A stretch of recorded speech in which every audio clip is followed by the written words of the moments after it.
Despite the struggles, the Phillies' starting pitching continues to impress during the first 6 weeks of the season. The Phillies' homegrown left-hander has been dominating this year and unflappable over his last 4 starts. A week ago, Cole delivered a message to the Nationals and delivered a message to the rest of baseball that the rotation is determined and as strong as ever.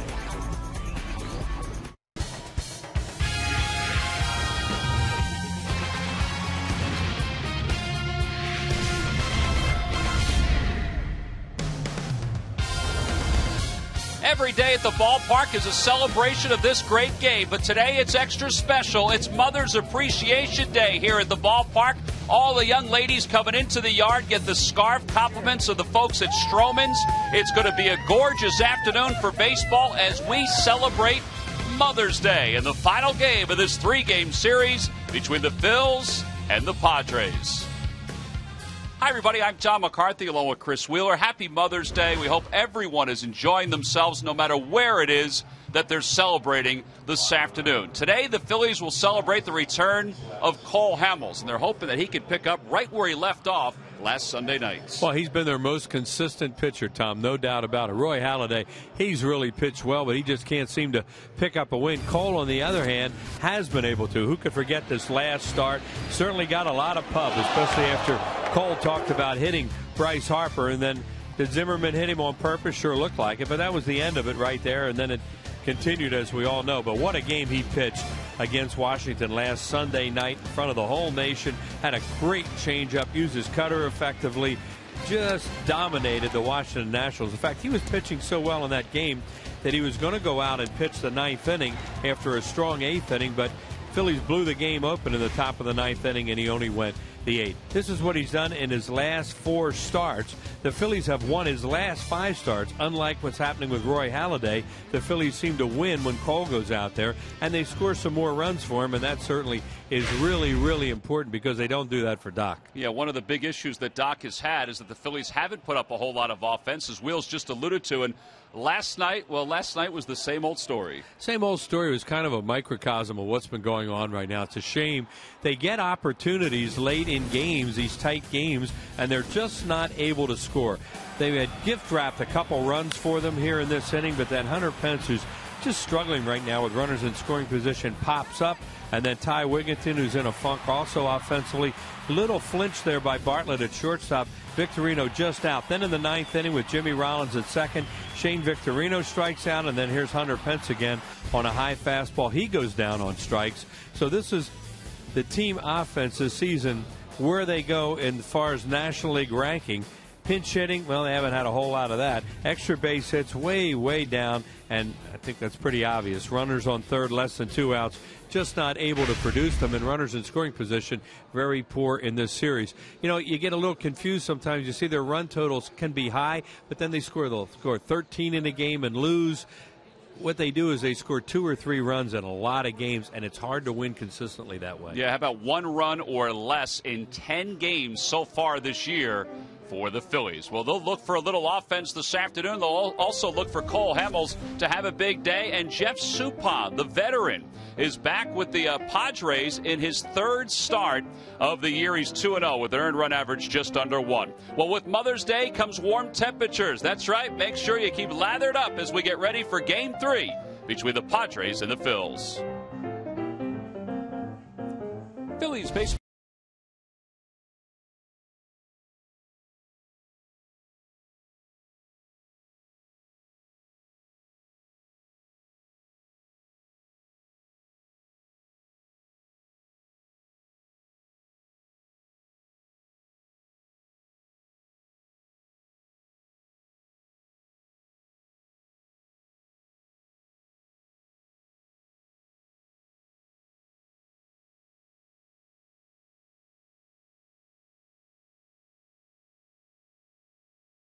It is that you are celebrating. Again, from all of us, happy Mother's Day.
celebrating Mother's Day with the bases, of course, and the players wearing not only the wristbands but also the ribbon on the chest of their uniforms. A number of the players will be wearing the pink Mother's Day bats. And obviously a lot of moms in the ballpark today. They received those great scarves given away, compliments of Stroman's.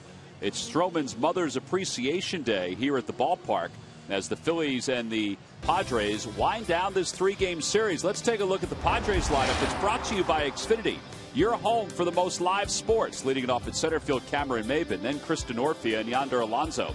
The number 4 hitters, Jesus Guzman. Nick Hundley bats fifth. James Darnell sixth. And the bottom third of Perino, Bartlett, and Suppan. And they'll face Phillies left hitter Cole Hamels, who's coming off a 5-game suspension, but let's face it, he didn't miss anything. No, and he got an extra day's rest out of it. There are the numbers on Cole. He has really pitched well this year. That game he pitched last Sunday night in Washington, he was just outstanding from start right through the 8th. He could have pitched the 9th. Little extra rest, probably a good thing. Well, the first pitch of the day to Cameron Maybin is low, so we're underway. 1 ball and no strikes. Sometimes you wonder about that with guys when they come out and the command's going to be a little off. Are they a little strong and their stuff is up in the zone? You know, you don't expect it to affect Cole Hamels. Certainly hope not. Hamels overall 4-1, an earned run average of 2.45. 44 strikeouts and 40 in the third. 7 for 22 against him is Cameron Maybin, who had a big double in yesterday's ball game that turned out to help the Padres win the game. It started at the 7th. He came around a score and a sacrifice fly off the bat of Guzman. And the Padres won it 2-1. So 1 ball and 2 strikes the count to Cameron Maybin.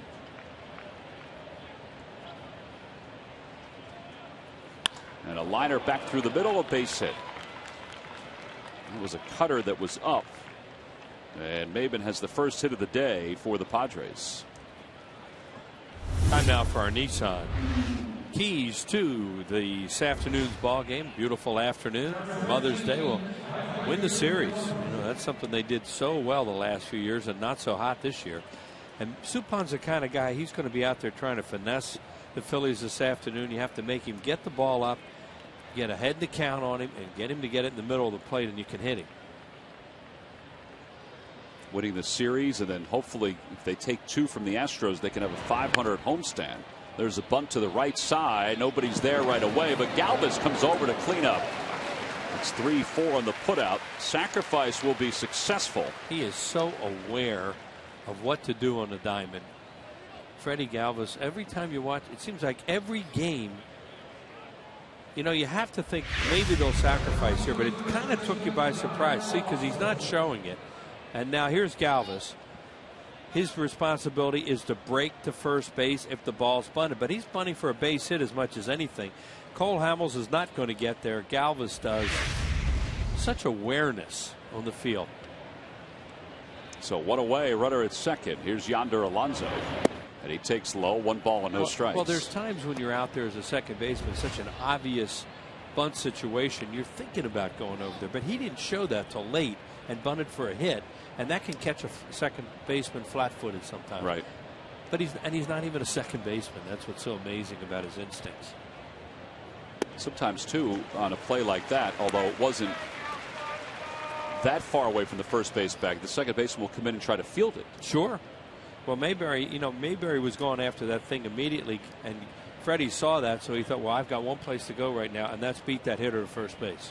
1 ball, 1 strike the count. There goes Maybin. Pitches grounded foul. And it's 1-2 to Alonso. Well, he had that stolen. Yonder Alonso has got a 9-game hitting streak going. He's 3rd in the National League in doubles with 11. You see his numbers with runners in scoring position. The 8 for his last 15 is all part of what has been a red-hot stretch for him. He is 17 for his last 41 overall. The pitch is a little outside, so 2 balls and 2 strikes to him. Cole Hamels goes for strikeouts a lot of times. This part in the count with changeups. Hitter's still thinking he's in a fastball count, and he throws changeup and fools him.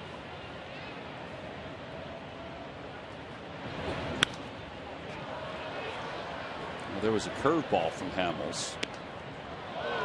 And it remains even 2-2. He threw a breaking ball that time. Is Guzman waiting on deck?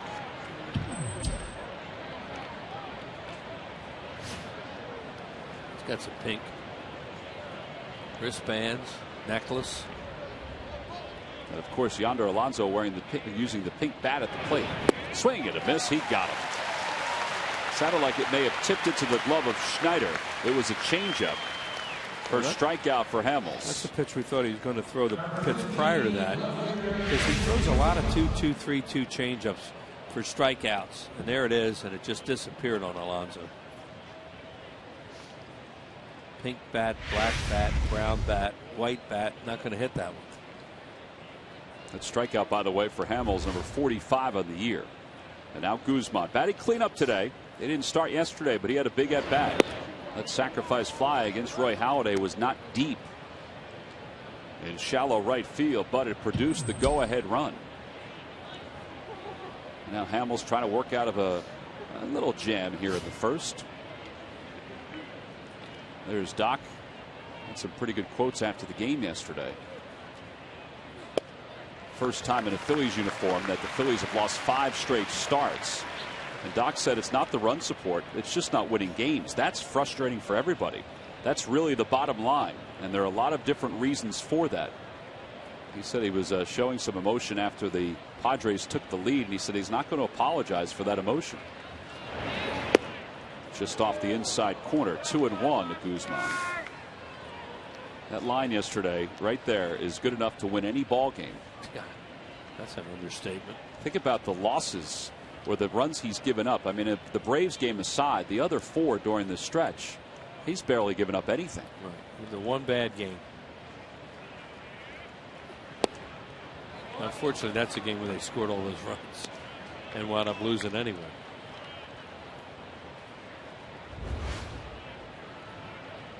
That's baseball. Well, Charlie Manuel kind of said that last night. He said, but there again, it's hard to explain baseball sometimes. That's what makes it such a strange and beautiful game. It's hard to figure out. Guzman walks to put runners on first and second here in the first. So the first walk of the day for Hamels, who does not walk many.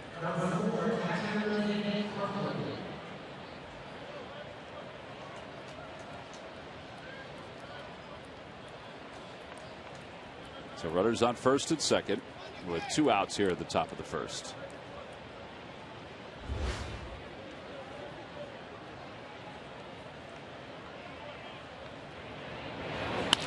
And Hundley pulls it towards shortstop. Rollins goes the short way to second. The side is retired. So Hamels needs 17 pitches to get through the first. He leaves a couple on to the bottom of the first. The Padres nothing, and the Phillies coming up.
Let's look at the Phil's starting lineup. It's brought to you by Xfinity, your home for the most live sports. Leading it off at shortstop, Jimmy Rollins. Juan Pierre bats second. Shane Victorino hits third, followed by Hunter Pence and Ty Wigginton. John Mayberry is over at first base. He'll bat sixth. In the bottom of third of Galvis, Schneider, and Cole Hamels. Brian has good numbers against Suppan. That's who the pitcher is today. Right-hander Jeff Suppan, the 37-year-old who spent all of last year at AAA after all of his major league wins. Hard to believe. His first major league season back in 1995 with Boston. Minor league free agent, signed in February. As Tom said, spent last year at AAA. He's a smart, veteran, right-handed pitcher. Phillies have had really good luck, though. He's lost his last 6 decisions to the Phillies, and his teams are 0-8 in his last 8 starts against them. Well, here's Jimmy Rollins to lead it off, and Rollins takes high. It's 1-0. He'll top out at 87 miles an hour, maybe. I mean, that fastball there was at 84. Yeah, I think that's what we had him on the scouting report. But he moves it around and throws sinkers, sliders. You know, he just makes it up. He got hit really hard in 2 AAA starts, too. But then they called him up, and he's been very good in his 2 major league starts. His numbers at AAA, 12.15 earned run average and an 0-1 record. And there's his first strike of the day. The lucky McDonald's Phillies home run jackpot contestant is Carolyn Rimby of Warminster. Phillies hit a home run in today's ballgame, and Carolyn will win $200.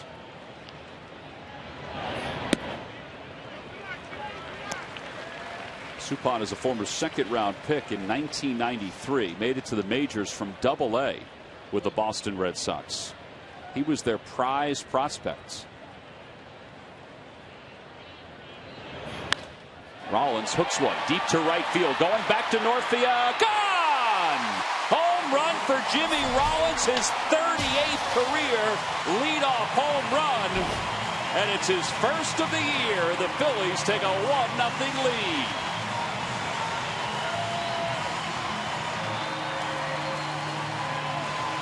One of the things we're talking with Scott Palmer behind the pinstripes today, the pregame show, is that Jimmy hasn't had a whole lot of extra base power this year. And one of these games he's due to lead off with a home run and, you know, give him a real offensive jolt. Well, he got that ball down the strike zone, hit it out of the ballpark. That really helps. And Carolyn Rimby of Warminster, you've won $200 compliments to the McDonald's home run jackpot. Jimmy had gone 136 at-bats without a home run. That was number 136 right there. Yeah. And the longest drought to start a year was 155 for him. Suppan had not given up a home run in his first 2 starts in his 10 innings of pitching. Only the second run that he's given up. Pierre slaps it foul. 1 ball and 1 strike. Oh, what a one-handed catch in the sweet level down there. Wow. Made it seem like he had it all the way. Made it look easy.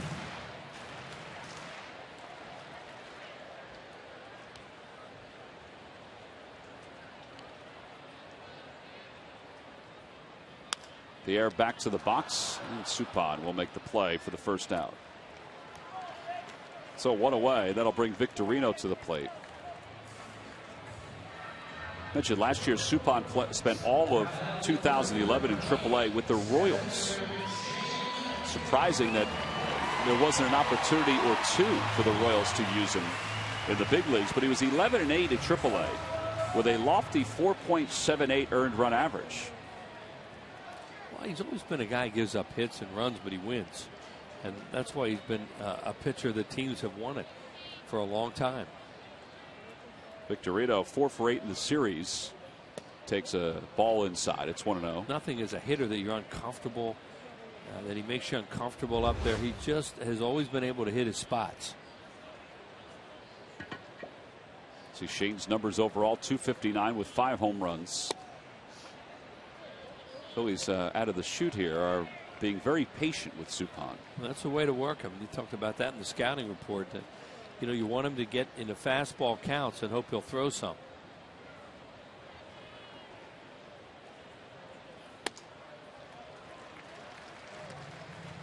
Mentioned that Suppan at one time was a prize prospect for the Boston Red Sox. The Red Sox had a couple of guys coming through their system at about the same time. It was Suppan, Carl Pavano, and another right-hander by the name of Brian Rose. And none really panned out to be the number 1s that everybody anticipated. Pavano was probably the closest to that. But all were very good prospects coming through their system. Suppan now with 140 wins and 143 losses. Shane Victorino needed a pitcher his height right now. He had a hit. Suppan at 6'2", made himself about 6'5" right there. Takes a hit away from that. Ball was hit hard enough to get through the middle. Well, now 2 outs. Here's Hunter Pence, who's not had a very good series. That's an understatement. He's 0 for 6 with 3 walks, but he's left 9 runners on base. And he hits that curveball toward third, backhanded by Darnell. Long throw in time. Wow, what a play. That was an incredible throw from the rim of the infield by rookie James Darnell. 5-3 on the putout. The side is retired, but the good news is Jimmy Rollins has hit his first home run of the year and has given the Phils a 1-0 lead. And that'll take us to the top of the second.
Market game live online or on your favorite device in HD quality. Go to Phillies.com for more details. James Darnell leads it off here in the second. And he skies one to straightaway center. Shane Victorino makes the catch, 1 away. Well, this is Mother's Appreciation Day here at the ballpark and all around Major League Baseball. They are celebrating. See Joe Blanton earlier today with Barbie Brown from the United States Marines. And she was honored today as part of Major League Baseball's program with Susan G. Komen, breast cancer research. And Greg Murphy is with Barbie Brown. I am indeed Gunner Sergeant Barbie Brown of the U.S. Marine Corps. Thank you for being with us. Congratulations. You found out a couple weeks ago that you were going to be honored today as part of the honorary Batgirl program here in Major League Baseball. How was that all about? It was pretty exciting. It was cool. Talk a little bit about, you're obviously going through treatments for breast cancer, diagnosed in 2011, and I just asked you before we started to talk, and you said everything's going well. Tell us how your treatment's going and where you're being treated. I'm being treated at Walter Reed Naval National Medical Center in Bethesda with the Wounded Warriors, and I went through chemo, surgery, radiation, and everything's going good now. So God willing, you were in Afghanistan when you were diagnosed with the breast cancer. So they brought you home, but you said you're still on active duty, and you would return to active duty when you're 100%, right? Yes, that's right. Right now I'm just staying home and maintain, being healthy and staying active. And as soon as I'm well enough to go back to work, that's what I'll do. And most importantly, you get a chance to spend Mother's Day with your kids here at the ballpark. Yes, that's right. Barbie, we appreciate everything that you do, and thank you so much for taking some time with us. Thank you very much. Good luck with everything. Tom, back to you. All right, Murph, thank you very much. Major League Baseball introduced the honorary Batgirl program for Mother's Day in 2009.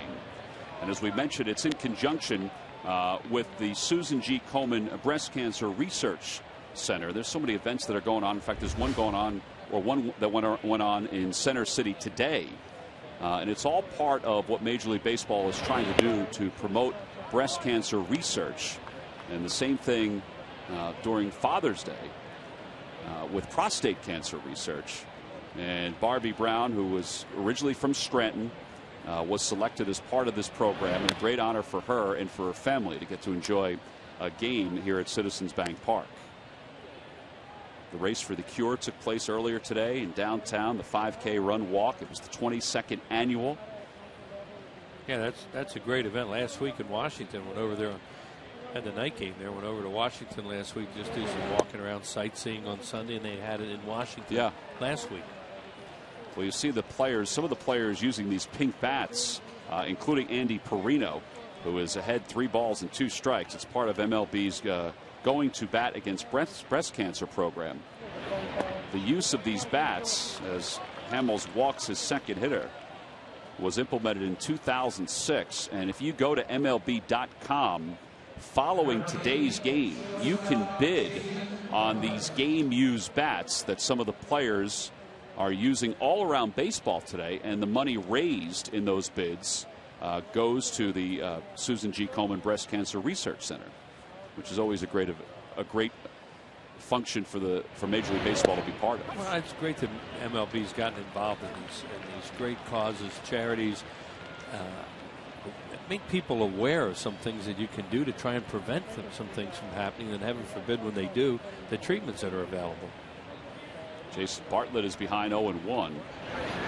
And he takes it side and low. It's 1 ball and 1 strike. Cole I think he has real good stuff this afternoon. Right now his command is just not what you're used to seeing from him, and that doesn't mean that he can't pick it up real fast, because his stuff is good. There's a changeup hit foul, and it's 1-2. Bartlett, as you saw, has been struggling during the month of May. His average overall at 141. He did have a hit in last night's ball game. It's the guy who's 1 for his last 20. That's struggling.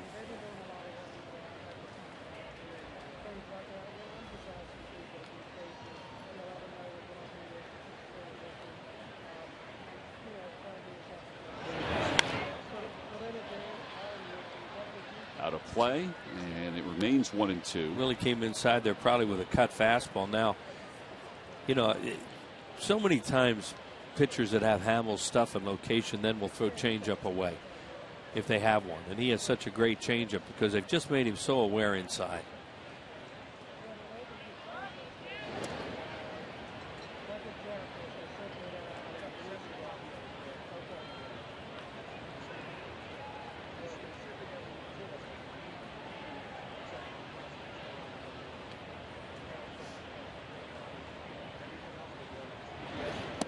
He tried the changeup, but it faded outside, and it's 2-2. Yeah, he just not quite there yet at this point in the game.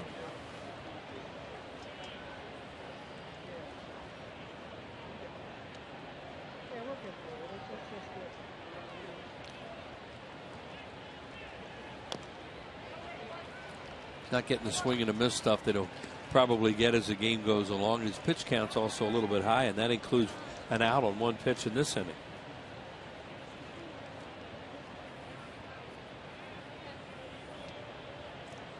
His last start against the Padres was back on the 20th of April when he went 6 innings, allowed 1 run, struck out 4, and he strikes out another one as Bartlett goes down swinging. Second strikeout of the day. That's what you see from Cole Hamels. And I don't know what the stats are in the league, but he just seems to be a guy that there are a lot of swings and misses against because he has pitches that really fool hitters. He change up, and then he'll throw a fastball 93 mile an hour. Guy's going to be late on it. Budweiser, through the Walk-Off a Hero program, will donate $5,000 to Folds of Honor for every Phillies walk-off win. Please join Budweiser and the Phillies in honoring those who keep us safe, as Hunter Pence will keep this inning safe by taking that fly ball from Jeff Suppan to wrap up the second. No runs, no hits. 1 man left, middle of the second. Phillies 1, Padres nothing.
giving away 5 iPads in 5 days. All you have to do is watch tomorrow from 6 until 8 for your chance to win. Eye Opener, a different kind of morning show.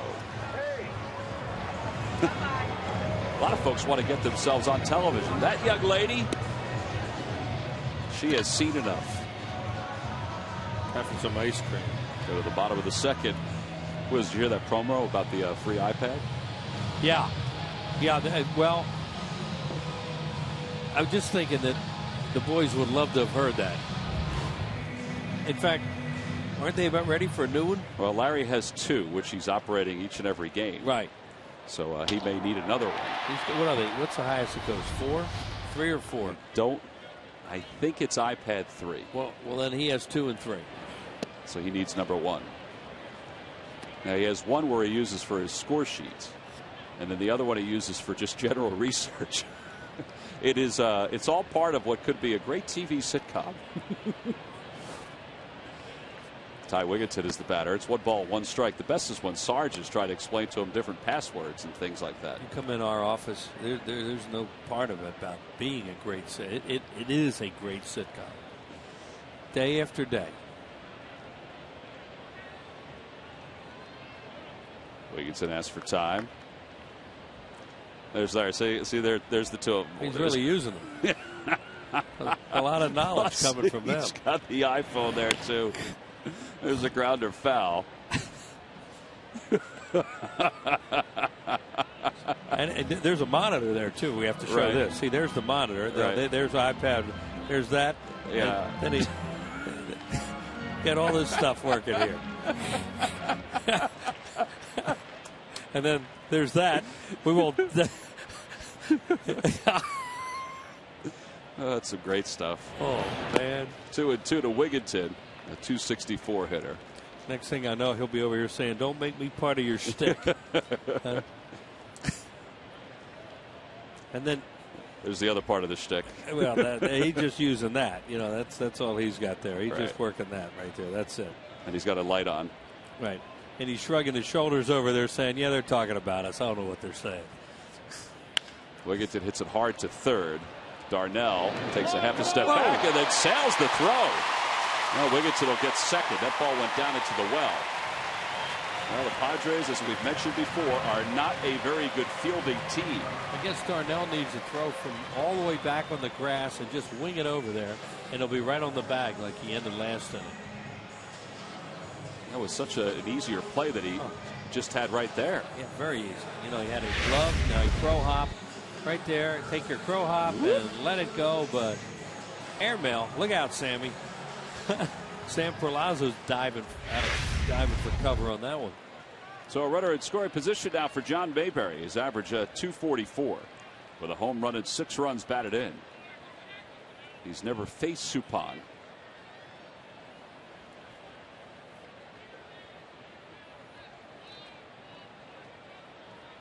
John has hit over 300 in his last 18 games. In fact, 316 during that span. Takes a curve inside and low, 1-0. Suppan is one of those guys. Now you know what you're trying to do here. You're trying to push a ball the other way, but it's oh, here we go. Here comes the technical advisor. Oh yeah, Sarge has an iPad too. Right. Right. Oh man, talk about blind leading the blind. Oh, that's great. Those two. Wow.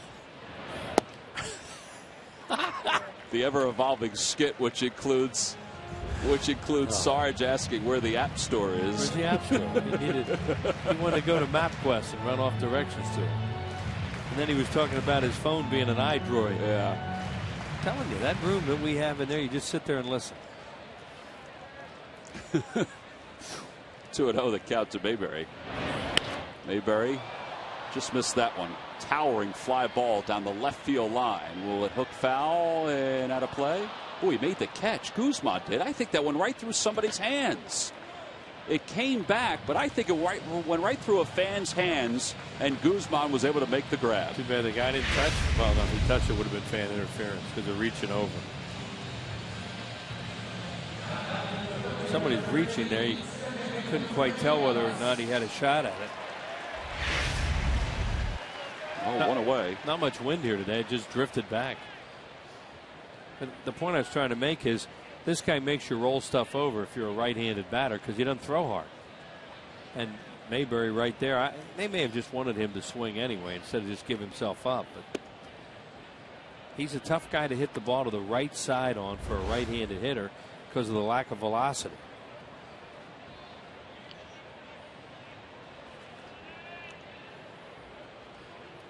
Here's Freddie Galvis, who has hit in 3 straight, 5 for 15 on the homestand. And a fly ball to left center field. Easier play for Guzman. And now there are 2 outs. Yeah, and there it becomes more difficult. They are gift wrapping another run for you like they did last night. Just trying to take advantage of it. Well, the Phillies will say goodbye to the Padres today and then welcome in the Houston Astros for a 2-game series. Tomorrow at 7:05 and then Tuesday at 1:05. Tomorrow, all fans will receive the free Liberty Bell cap. Again, that's everybody. So go to Phillies.com and get your tickets. Tomorrow's night is sponsored by Teva. It's Teva Respiratory Asthma Awareness Night. Phils and the Astros in game 1 of 2. Here's Brian Schneider, 222 hitter.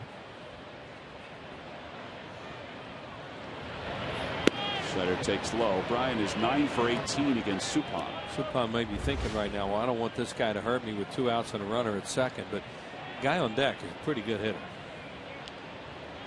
Cole Hamels. There he is. Pink bat and all.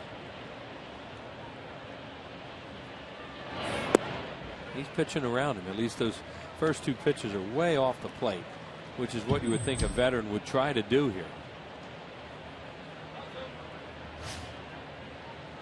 Now Schneider, being a catcher, could think, nah, they may just be deking me a little bit. Maybe he'll give me something to hit here. I got to be ready for something in the middle of the plate. And if it's there, go after it. There you go. It was something off speed. I don't know whether it was a strike or not.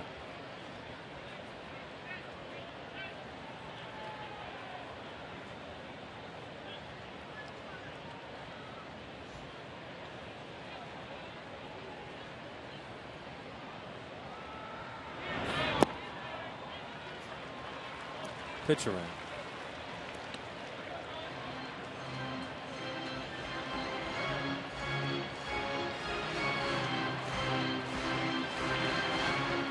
If it is, it's fine with the Phillies, because you turn the lineup over. Give Hamels a chance to hit. Yeah, give him a chance to hit, and you've turned the lineup over. Bud Black won his 400th game last night as the manager of the Padres. It's 3 balls and 1 strike now to Schneider. And he loops one towards center. That'll drop for a base hit. Wigginton will coast home. Maben was way back in center field, so it's an easy RBI single. And it's 2-0 Phillies. Well, great job. You see Suppan's talking to his catcher right now as he walks back like, that wasn't a strike he just hit. Well, it looked like a breaking ball that he threw Brian, and he fought something off there and got the base hit. And what it looked like it was a pitch around. Oh, he got way too much of the plate there, especially for a veteran guy. And a good job by Brian Schneider to, if he got a strike, take a hack at it. So Wigginton scores the game's 2nd run. It's an unearned run. And Hamels will get a chance to bat here in the bottom of the 2nd. And Hamels chops it back toward the middle. Perino will just run right to the second base bag. His momentum carried him that way. Phillies settle for 1, an unearned run on a base hit. They leave 1. Brian Schneider gets the RBI. We get to go to the 3rd. The Phils up 2-0.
Log on to Phillies.com. Go to the fan section for all the information. And please submit your answer on the subject line. All right, Wheels, here we go. Think outside the box of this one. Name the 3 other pro sports teams other than the Padres to draft former Padre and Hall of Famer Dave Winfield. The answer will be revealed in the 7th inning. Well, 2 are really easy. The third one's I can't picture him on skates.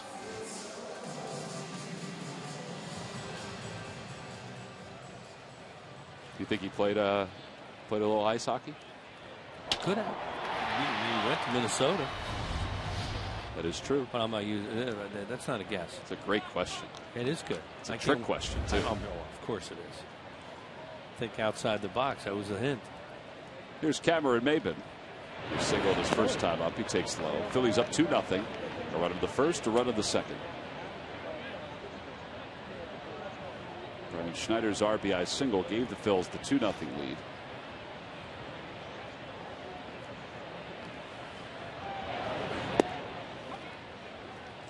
On the Toyota Major League scoreboard, the Mets have taken a 1-0 lead over the Marlins. Kirk Neuenhuis has scored a run. That game's in the top of the 4th. Carlos Zambrano is pitching for Miami. Jonathan Neese for the Mets. Zambrano's been really good. He has been good. I watched some of the game today back at the office, and his fastball was at 91, 92. Yeah, it's not the way it used to be. No, but maybe he's got his head together and he realizes what he is now. The other storyline about New York is that Andy Pettitte is pitching today for the Yankees. He's making his return. By the way, an update from the Mets and the Marlins. Daniel Murphy, who's playing first today, picked up an RBI to make it 2-0. It's raining in Cincinnati, so the start of that game delayed with the Nationals and the Reds. And a called strike 3. The inside corner with a 92 fastball. 3rd strikeout for Hamels. Maben did not like that call. He better shuffle off to the dugout, because start chirping about balls and strikes, you may not stay in the game too long. Yeah, umpires will give you a little warning, like, okay, that's enough, and that's what Dale Scott said. Carlos Ruiz moved a little bit, but, Brian Schneider moved a little bit, but it looked, I don't know, tough to tell. Chris Denorfia sacrificed his first time up, and he takes strike 1. It's 0-1. Talk about Hamels and his swings and misses. 87 coming into the game today. 4 before this inning. 8th most in Major League Baseball. So he is definitely a swing and a miss guy, especially when he's on. That ball was rocketed right past Wigginton for an extra base hit. Denorfia will get to second. Second hit of the day for the Padres. First extra base hit.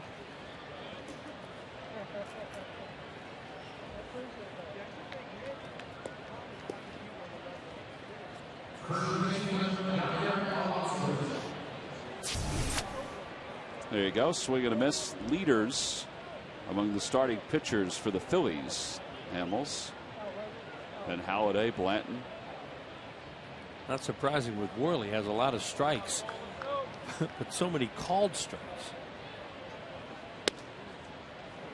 I'm surprised Cliff Lee was second from the bottom. But you know what? With the injury, he hasn't really gotten going the way he will. When you see pitchers up in that 20-some%,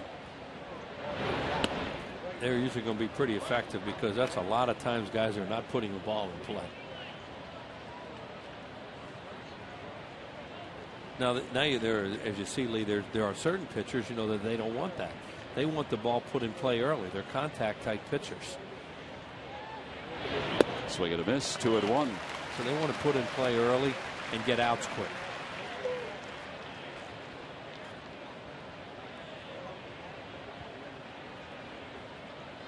Yonder Alonso struck out his first time up.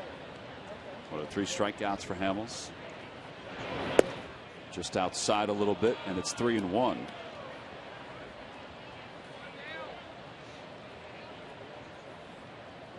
This is Hamels' 13th career start against the Padres, his hometown team. He was 7-2 coming into this game against San Diego, and oddly, he's walked his 3rd batter of the game. He only walked 6 coming into this game.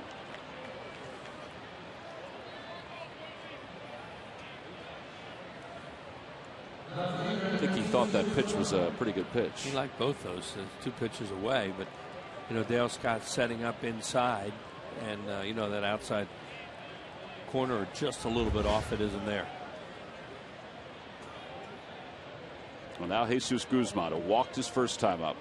Phillies set up for 2. There go the runners. The pitch is taken for a strike. The throw to third not in time, so there are 2 in scoring position. Norfia had a great jump, and Alonso followed. Yeah, that's just done on the pitcher. They have something they figured out on Cole Hamels on first move, and the lead guy is the key to it. And then Tom said the other guy just trails it. But Black like that.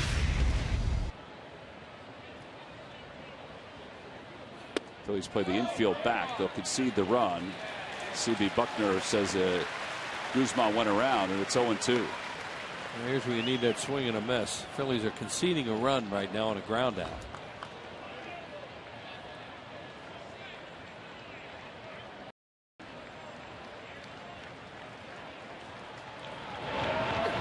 And just a little high. Oh boy.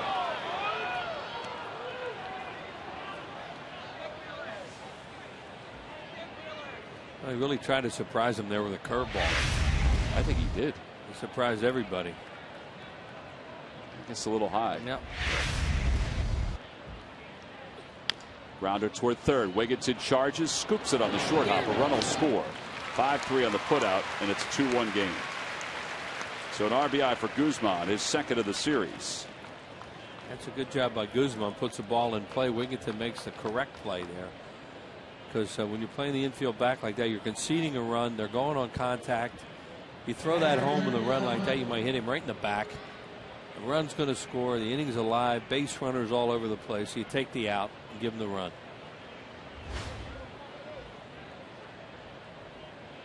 So now Hundley, who grounded out to short his first time up, takes a fastball at the knees. It's 0-1.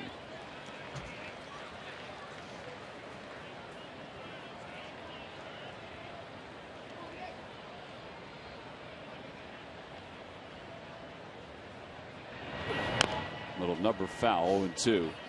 Padres catching position has not produced a whole lot this year between Hundley and John Baker. Although Baker had a couple hits in yesterday's game. Big hits. One of those 2 home runs that Hundley's hit is against the Phils. He's got a runner at third and 2 outs. No balls, 2 strikes the count. And a grounder softly hit to shortstop. Rollins gets to it fast, and the inning is over. Padres do score a run, though, on the ground out by Guzman. We've completed 2.5 onto the bottom of the third. The lead is 1.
And by Anheuser-Busch. Smooth Busch beer and easy drinking.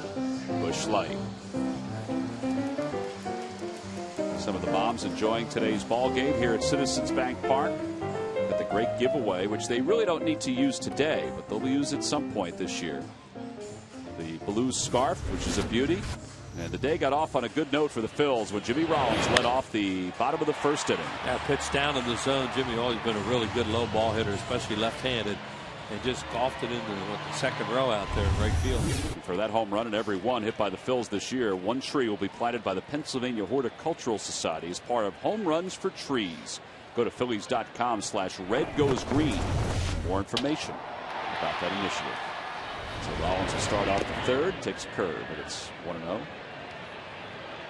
Rollins, Pierre, and Victorino.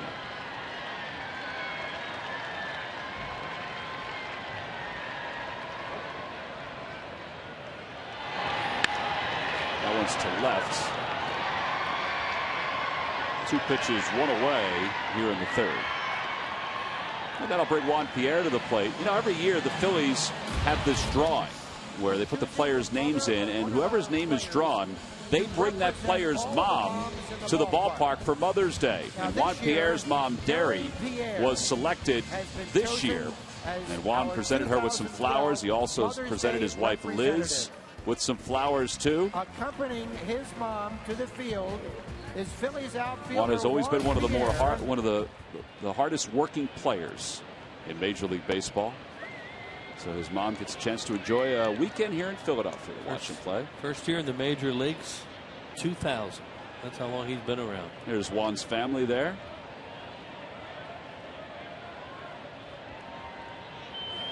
Pierre takes a strike. It's 0-2.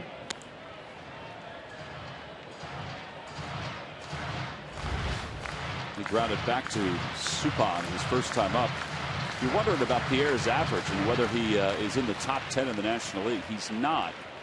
He would be, but does not have enough plate appearances. His .341 average would put him toward the middle of the pack. Still shy of guys like David Wright, who's around the 400 mark. 402 as play began today.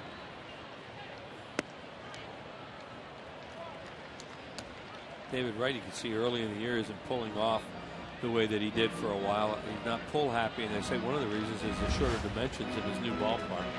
He's hitting the ball more to right and right center the way he did when he first came up. He got a lot of home runs at Shea. Line drive, base hit for Pierre. Pierre hustling. He's thinking 2 out of the box.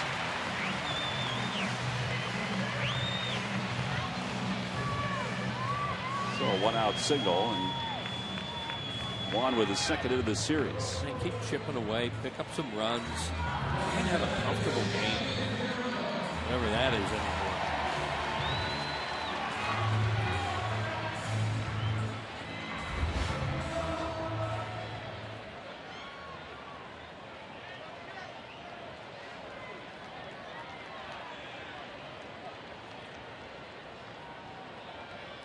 Victorino also grounded back to Suppan his first time up. Juan Pierre's over at first base going, come on, man, what's going on? Yeah, hurry up. Either you're going to throw over, either you're going to step off, or you're going to throw the ball to the plate. And Suppan accomplished exactly what he wanted to do there, and that's frustrate a potential base stealer.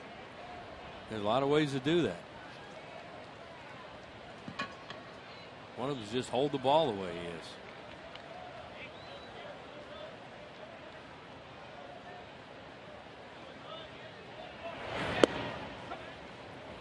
Frustrate the base stealer, frustrate the hitter. Yeah, because he really had a pitch to hit there. A little slider right in the middle of the plate. Good pitch to pull. Hole open on the right.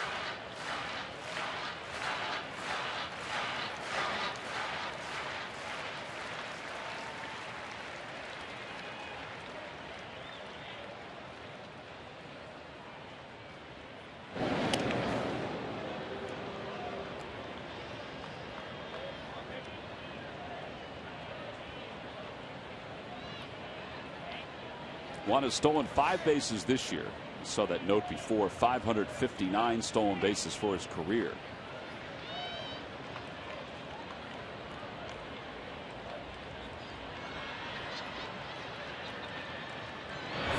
Victorino toward right center. Playable for Maven. And there are 2 outs. And here comes Hunter Pence.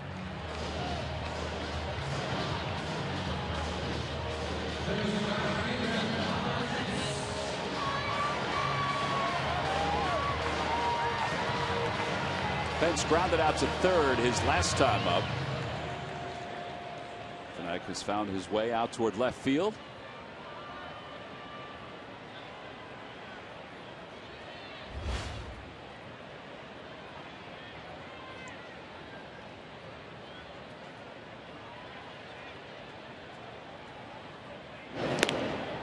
Hunter's average down to 248. It's partly because of this homestand. He's 2 for 20 on this homestand.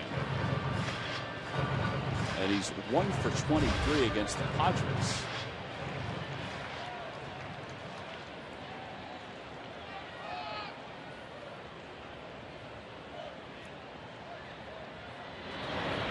They thought he might be going. They thought Pierre might be going. So the pitch out, it's 1-0. Yeah, as you talk about whether or not he has a green light or not, or whether or not he thinks he can go, this is a great time to go because they're rarely going to double pitch out. It's a good hitter's spot right now to drive a ball somewhere. You don't have to worry about a line drive double play. Good time to run.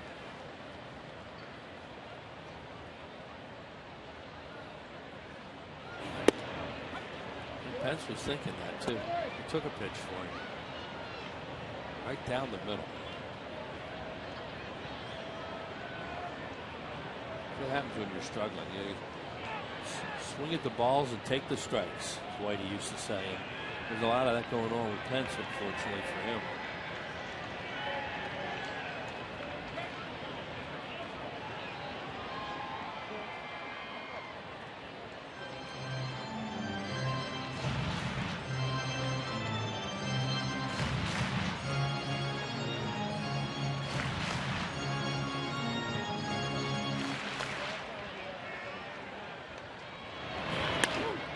To center field, playable for Maben. 2 steps from the track. Phillies get a hit, they leave 1.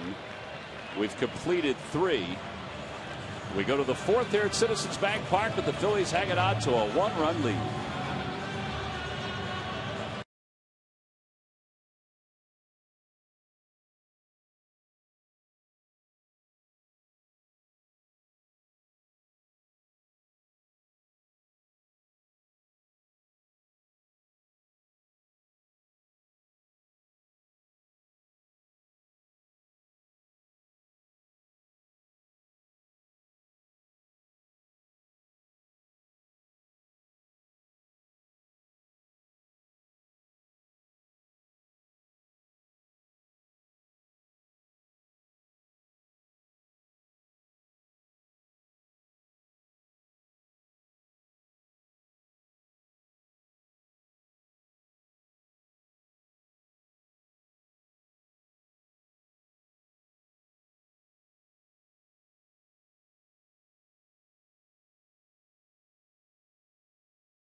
W.B. Mason.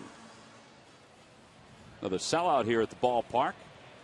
Phillies come into this game with 219 consecutive sellouts. A gorgeous day. We go to the 4th. It'll be Darnell, Perino, and Jason Bartlett.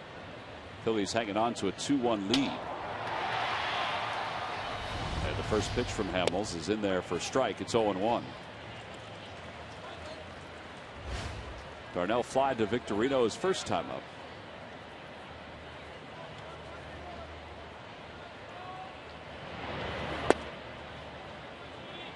Seven days since Hamels last pitched.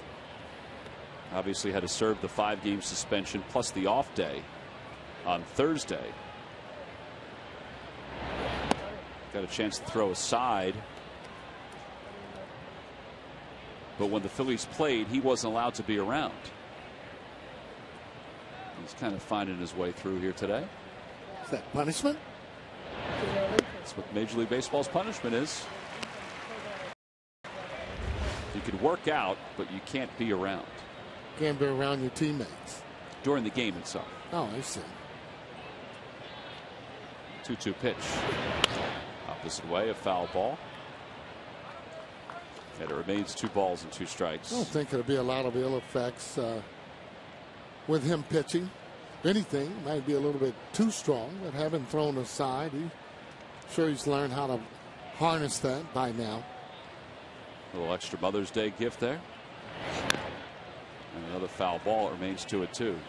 Well, I guess we get into, wondering about pitchers, starting pitchers who are creatures of habit. When they have an extra day, that's probably good sometimes. When they have 2 extra days, how good or bad can that be? And I think because we're in such a rhythm as fans that they're supposed to go every 5th day. Well, there's some truth to that. I mean, obviously, but I think guys like Cole Hamilton, not only that, veteran pitchers, I don't think it affects them as much as it would some. Again, the 2-2. Swing and a miss. He got him with a changeup. 4th strikeout for Hamels. That is about as filthy as can be. He has that changeup where it's actually fading away a little bit, and almost as if it's a screwball. That's a very difficult pitch to hit, almost impossible, as a matter of fact. Well, and obviously he's trying to find that rhythm. Now let's ask a question. Let's wrap something up. Sure. Earlier we were discussing Larry's iPad, and then all of a sudden, bam! You showed up on the spot. I was trying to get the iScore to put the lineup down, but when Larry was helping me with it, which he does not say. There you go. I was on. He had me put it in 2011. It didn't work, and I've already paid for it. So I was trying to figure out a way to get my money back to put it on the 2012, and he told me just to get out of there. We talk about it later. All right. So we assumed that you were tech support. In reality, he was tech support. Right then, yes. Even though I was going, to see him with it. All right, so, Larry and Sarge, and I guess JJ too. They're doing the computerized score sheet. Right. Right. Exactly. They're testing it out for all of us. Well, I got to tell you though. We gave him the double win. Well, that's when he told me. I forgot he was on, and Fransky was looking and staring at me like, "Are you kidding me?" Swing and a miss. Another strikeout. 5 strikeouts. The best look, though, was Joe Gaines, our engineer and radio, Smoking Joe Gaines, who was laughing in the background. Oh, there's that screwball there again. I'm calling it a screwball, but that's his changeup. You can tell. Gets that ball in a good spot and just disappears when the hitter gets ready to swing. Now, with 2 outs, here's Jason Bartlett. All right, now let me just wrap the whole conversation up because sure. You don't have the iPad with you to keep score. So are you keeping score privately on the iPad? I just explained to you that I had it 2011. It has to be 2012. Therefore, I didn't have it. I was panicking. I ran in there. I got you. And he wished me off with 2 hands. I got you. Not just one. But I guarantee before the season's over with, we're going to be set up right here with everything going on. I hope so. Oh, yeah. Although it's much more entertaining that you're not set up for it right now. Really? You're going there, huh? One of my favorite days is when I walked in and you were talking to Larry about the password, making sure you put the username and password in right. Oh, boy. Fly ball center field. Victorino coming in. And he makes the catch. A 1-2-3. 4th inning for Cole Hamels. 2 strikeouts and a fly ball to center. That's pretty good pitching by Cole. We got to the bottom of it, folks. It's all about the wave off.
purchase comes with Toyota Care. By Xfinity, the official HD triple play provider of the Bills. And by Chevrolet. See your local Chevy dealer or visit ChevyDealer.com. Last of the fourth inning. Happy Mother's Day to everyone. Beautiful day. Boy, moms get everything, don't they? And rightfully so. Yeah, good day for some hits. I'm sure moms around Philadelphia are hoping for the hits as an extra gift. A lot of moms at the game today. Was doing a show with JJ earlier. They were all coming up. Moms, daughters. Ty Wigginton takes outside. It's 1-0. Are you doing the radio show downstairs? With Jim Jackson. Wiggins had reached on an error his first time up, scored on a single by Schneider. Swing and a miss, 1 ball, 1 strike. Note in your book. Talked a little bit about that. Talked about the Phillies and some of the struggles and whether or not they'd be able to come back or just sustain until the big piece is back in the lineup. We decided, yeah, they could. Popped him up behind the mound, and Bartlett, the shortstop, will retire Wigginton. Well, next weekend, the Phillies will head into interleague play against the Boston Red Sox. There are some limited seats that have now become available for Friday the 18th. That's a 7:05 start. And Sunday the 20th at 1:35. All fans 14 and under will receive the W.B. Mason collectible truck. So hurry on and get your tickets now at Phillies.com. Here's the upcoming interleague schedule. Against the Red Sox and the Rays here. And then on the road against the Orioles, the Twins, and the Blue Jays. Get to see Target Field. Haven't seen that yet. And go back down to Camden Yards. Haven't been down there in a while. As Mayberry takes low, it's 1-0.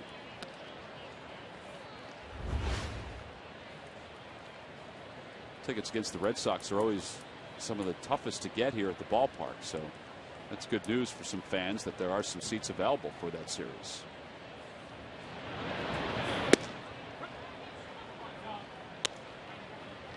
Kind of gets into those habits. Once he starts to get a few hits, he doesn't become as aggressive, meaning that he'll take a strike or two. And I've always felt hitters stay with your strength no matter what it might be.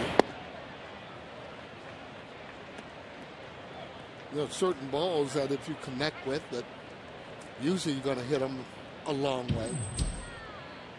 Especially against a guy like this. Okay to swing at that high fastball. Not able to throw the ball by you usually. There's the curve, 70 miles an hour. That's Jamie Moyer range right there. He had it down in the zone, and that's where he wants it, so you get less damage. Sometimes you throw that pitch and it hangs up in the zone. Ball will travel a long way. 2 balls, 2 strikes the count to Mayberry.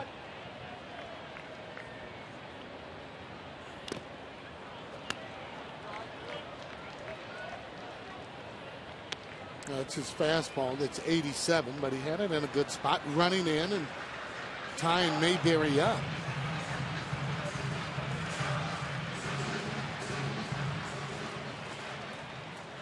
See if he continues to come in there with the fastball and maybe go away with his breaking pitch.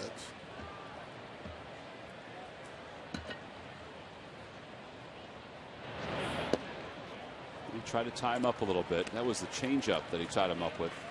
It's 3-2. Or attempted to tie him up. Yeah. That's a movement, though. I mean, as long as that pitch has movement, very difficult for the hitter to hit that pitch. When it's straight, no matter how hard it is, becomes less difficult. Opposite way. He's retired 4 in a row. And he will face Freddie Galvis.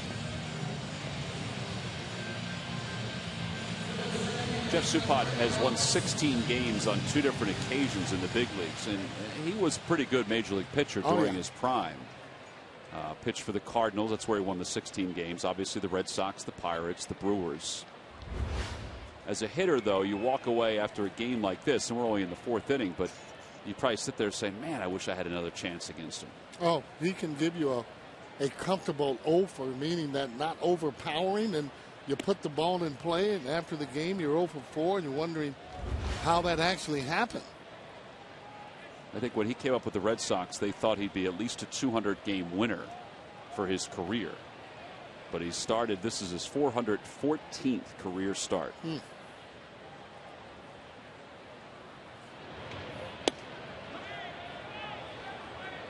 the mere fact that he went to the minor leagues and spent a whole year there and fought his way back, you have to admire that. Toughest thing for me, I mean, after being in the major leagues, getting a taste of it, having success, and then you got to go back down. I mean, you really got to have yourself together in the minor leagues to work yourself back up and to be in a starting rotation. Well, particularly when you're 37 years of age, you've had you've had success. Right, right. Probably have made a good amount of money. You know, he has a restaurant that he owns in Southern California that has always been successful. But he must love the game so much that he just doesn't want to give it up. Most players that play the game, I mean, you never know, especially if you're able to be one of those players that you're playing every day or you're starting. Take a look at this. This is going to be smarting right off the foot. But you just never know. I mean, you feel like you'll be able to play forever. I've always thought for managers that very difficult to manage a falling star, because the star always feels that they have it and that they're going to have another one or good 2 games or even more.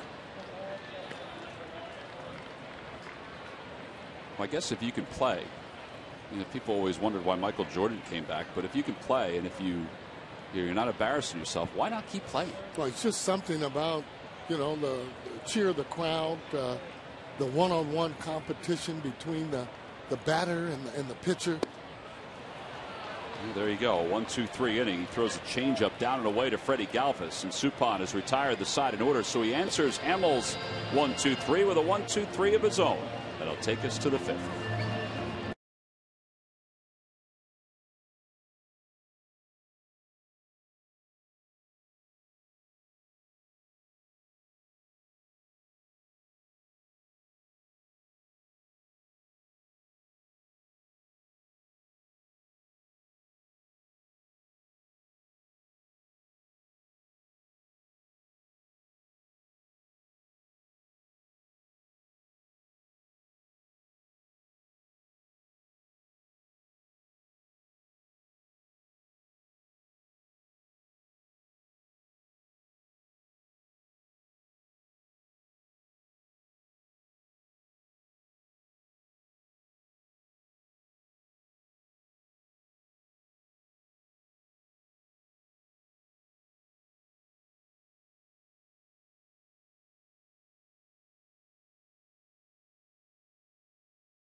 Two and a Half Men with the show's most interesting character. Catch the original Charlie episodes of 2 1/2 Men weeknights at 6 and 6:30, followed by The Big Bang Theory on PHL 17. Get a chance to enjoy a little Mother's Day here at the ballpark.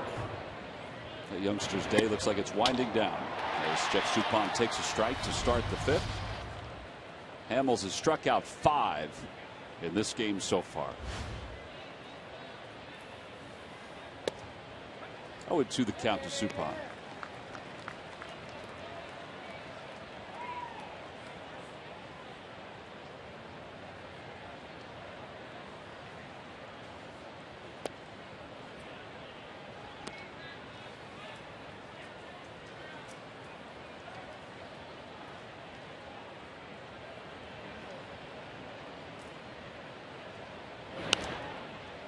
Fouls it away. Suppan, not a bad hitting pitcher. He's always been a pretty good hitter throughout his career, and some big hits. Grounder softly hit to Wigginton. And one away here in the 5th. Every time the Phillies retire the opposing team 1, 2, 3, Comcast will make a contribution to Phillies charities. Phillies baseball is brought to you by Xfinity, your home for the most live sports, giving you all your favorite sports all year long. Now Cameron Maybin is 1 for 2. Maybin just signed a 5-year, $25 million extension back in March. Right. What a lucky guy. You know, and a thing you pay players sometimes for potential. This is one of them, and sometimes you pay players for past performance. That ball was scorched off the mound. Rollins did have it for a moment, but it trickled out of his glove. He'll scored a base hit, according to Jay Dunn. Yeah, that's one of those plays there, do or die, and that speed will make you rush. Take a look at it. He gets right on top of the ball. Hits that ball fairly hard. J-Ro picks it, just not able to pick it clean to be able to get that throw, but you end up getting a hit because of the speed of Maybin. Well, he's on with Denorfia now up. He doubled his last time up. Sarge, when do you stop paying for potential? Well, I was going to mention Albert Pujols was a guy that they paid because he already had gone through it, but potential, I think they're always, Tom, will pay for that because you're projecting young players and you're trying to get them, you know, for a cheaper price. Well, 5 years at $25 million. You see where he ranks as far as stolen bases go the last 2 years. I would have thought that they might be able to get him for less than that. And probably, but depending on the agent, you know, and the talk. But he's a player that's going to get better. He's learning. But right now, I mean, for me, I don't know all the circumstances, but you're right. Seems like they could have waited, but they've tied him up. The player definitely is going to feel better, and maybe he'll play a little bit more relaxed, and they'll have a leadoff hitter like they want. Plays center field, good speed. Just needs to get on base a little bit more. Well, he's a lifetime .255 hitter. Maybin is 25 years old. Denorfia swing and a miss. The throw to second to try to get him is off the glove of Galvis. Now that'll be the 10th stolen base of the year for Maybin.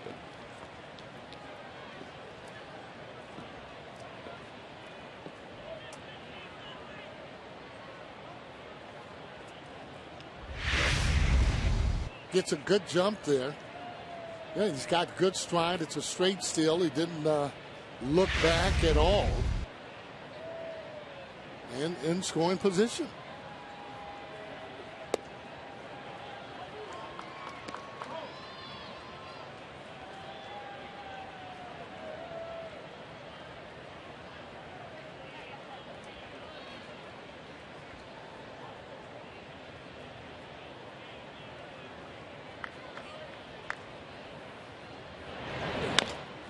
Over toward third. Maybin off the second base bag goes back, and they throw out Denorfia.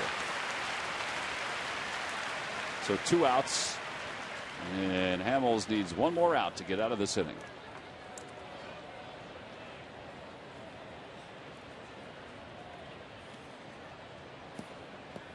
Just to wrap this up, does it surprise you sometimes when teams pay players for potential, even if they haven't really produced much? This is what they've been doing. I mean, since almost the game has started. You look at a lot of the guys that are drafted, they're paid on potential. You know, when you sign that big contract that they're going to get there. Strasburg, you know, Bryce Harper. You know, these guys are paid there on potential, but you take out the guesswork out of it. Strasburg throws so hard, and you already see the way that a Bryce Harper's going to play. So, and he's got to the major leagues pretty quick there, that Bryce Harper. Would you guys, as players, ever have thought that somebody would have paid you at a young age for potential? Well, I thought even back then a lot of guys were paid for potential. Bob Horner, ex-teammate of mine, exactly the same way. And talking about long-term contracts.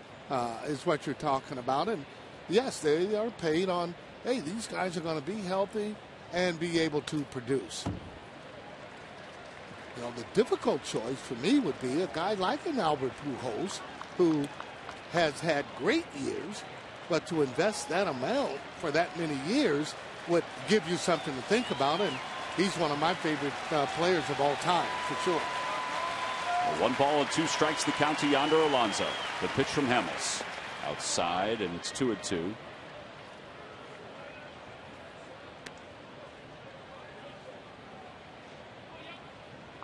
Alonso walked his first time, or last time up, struck out his first time up. This guy's going to be a good hitter. The only reason Cincinnati traded him is he was behind Votto at first base. Not going to get much time playing there with him.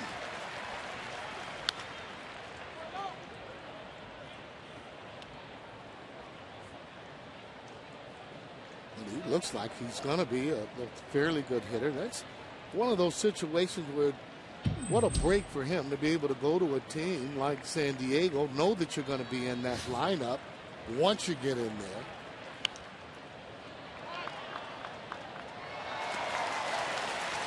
Nice Pretty good catch by that gentleman in the first row of the Hall of Fame club.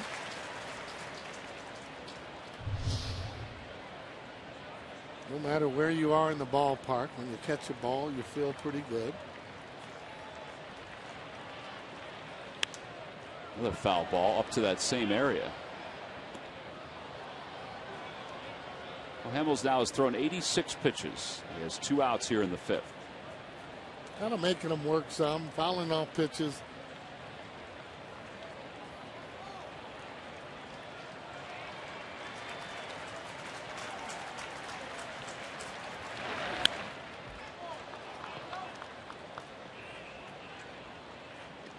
Good fastball, Cole Hamels, 94.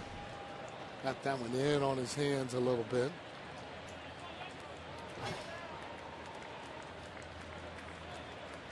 See if you can get something maybe out of the zone there and be able to get him out on that. 9th pitch of the at-bat. Outside with a curve. It's Guzman's on deck.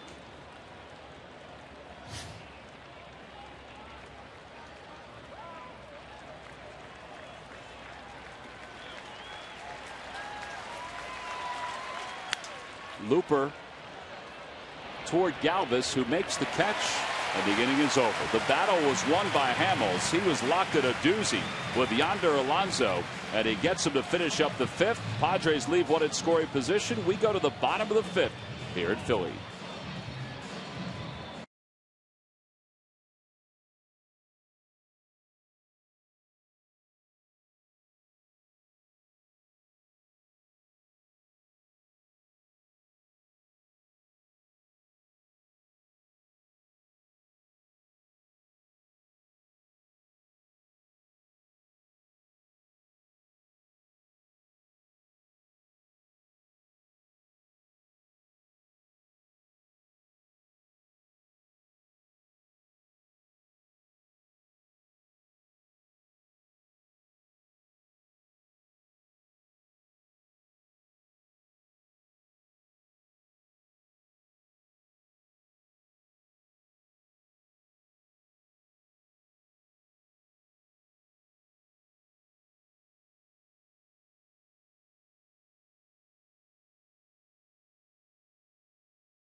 The Astros will receive the great Liberty Bell cap. Compliments of Teva. Teva Respiratory Asthma Awareness Night here at the Yard. Go to Phillies.com to purchase your tickets. There are some seats still available, so you can go there right now and get some tickets for the Phils And the Houston Astros, Phillies will wrap up this homestand with 2 against Houston, and then they go to Chicago for just 2, and then back home to take on the Red Sox.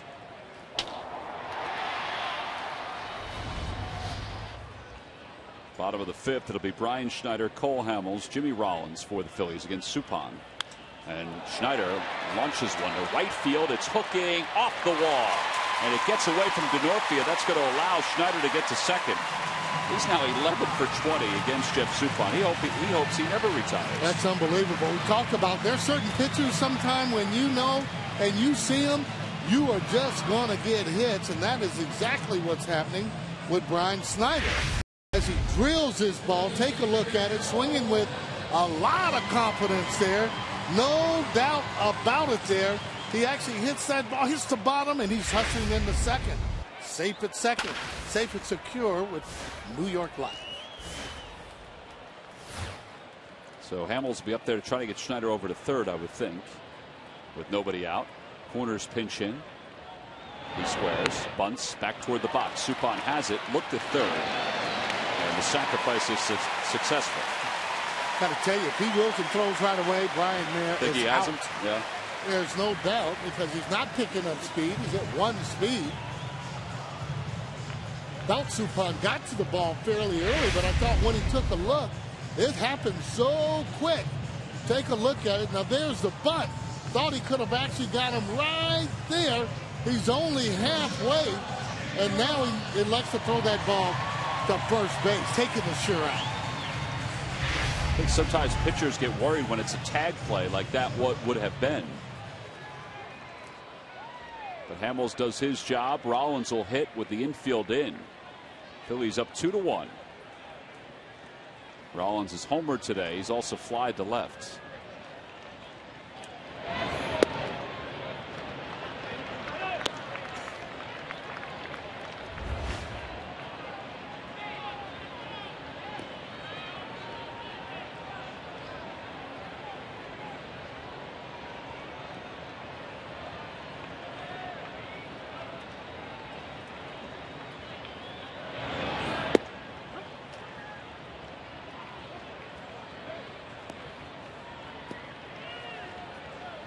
Looking to hit a deep flying ball. He found a base hit.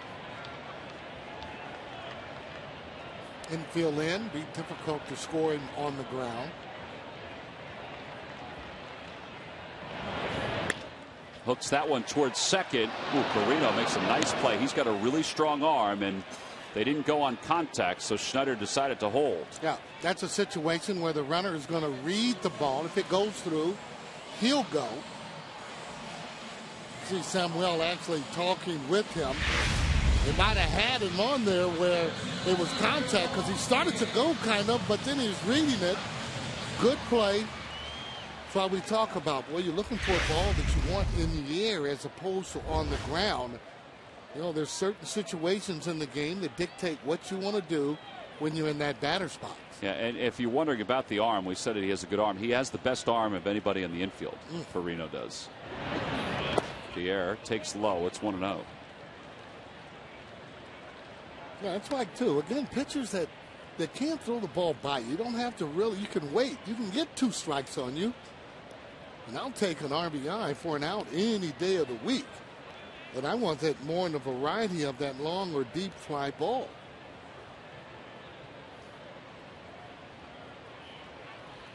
Hard to do it, however, on a pitch that would be down. Slug bunt by Pierre. Fouled it away. And it's 1 ball and 1 strike. Gonna have to ask him about that. A little late on the slap, and I guess he was trying to get it to the shortstop, feeling that if he could get it there, that he'd be able to beat out the ball.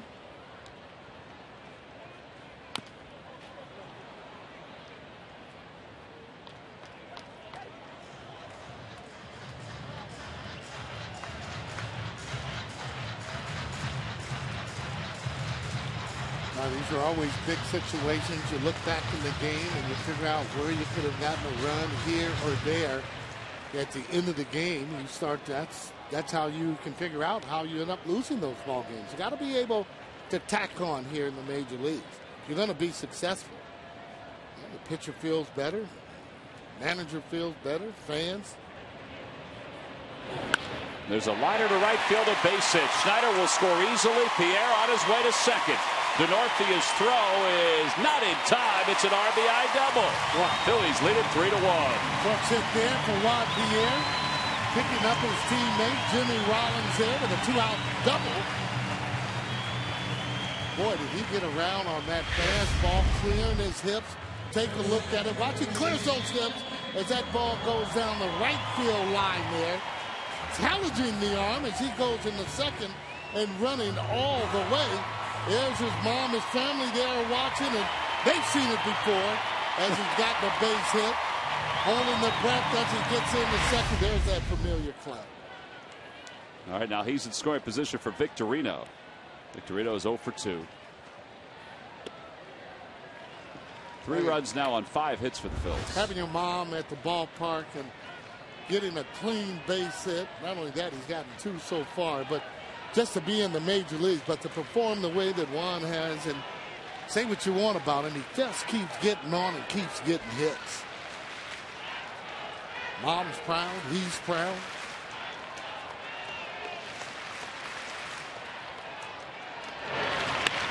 Victorino rolls it over to second. And the side is retired. The Phillies get 1. A double by Schneider, followed 3 batters later by a double from Juan Pierre. So Pierre has his second hit of the day. He helps give the Phils a 3-1 lead as we go to the 6th.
Phillies catcher has stepped up with his bat to start the month of May and is delivered in key spots. When Carlos Ruiz isn't swinging the bat, he is behind the dish, taking down would-be base stealers one after another, limiting Phillies opponents on the base paths. No matter the situation, Chooch always has a way to find the plate. And it's brought to you by Independence Blue Cross. Now more than ever, we're here for you every step of the way. Well, the Fanatic brought some flowers to Phoebe today on Mother's Day. This is always a great act at the ballpark. And then he forgot her. Oh, my gosh. Man, he is the best. Simply the best. Well, the best was when Phoebe was trying to get onto the four-wheeler just prior to that little fall. We go to the 6th. Guzman hits it back toward the middle. That'll sneak under the glove of Galvis. So he has a base hit to start the 6th. Phillies up 3-1.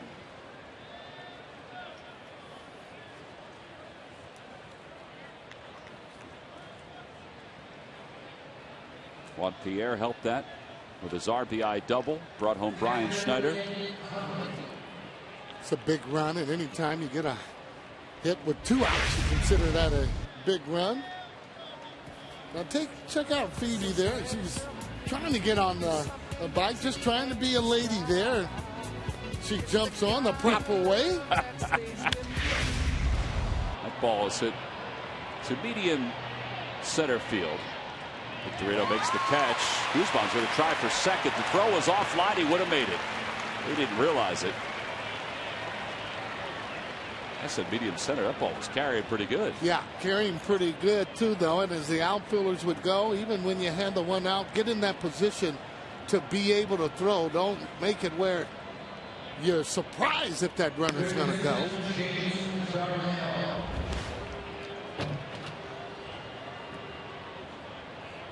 Now James Darnell. He's 0 for 2. A fly to center, a strikeout.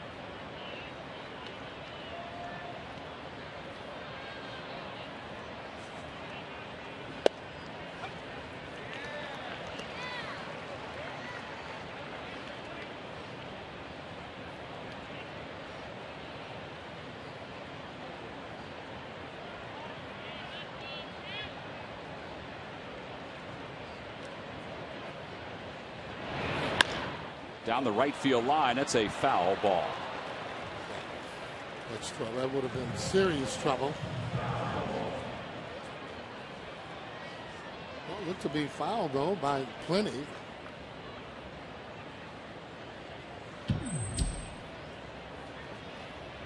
It's been that kind of year for Cole. You see 3 earned runs or less in all 6 starts. His earned run average at 2.36.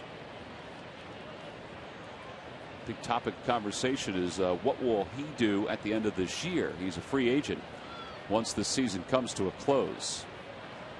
He's been pretty steady for the Phillies. There's no doubt about that since they brought him up. Always very hard to leave a club that you've been with your whole career. Fly ball left field. And Juan Pierre, he'll settle under it. And there are 2 outs. Guzman back to first. Other people also ask about, what are we thinking when it comes to Cole beyond this year? And it's tough to think. I mean, this day and age, he's done so much great work, even in Philadelphia with the Hamels Foundation, with he and his wife Heidi, donating money and goods to schools in the Philadelphia area. And keep in mind, he's going to get better. Okay. I mean, he's been learning, but he's going to get better. Rollins makes a diving play from his knees, throws to second to get Guzman, and the inning is over. And that's the Jimmy Rollins that everybody remembers. That was a fine play on the 6-4 putout. No runs, 1 hit, 1 man left. Hamels is through 6 with a little help from his friend Jimmy Rollins. An outstanding play to wrap up the top of the 6th.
Dealer today. Buy McDonald's, get a large sweet tea for $1.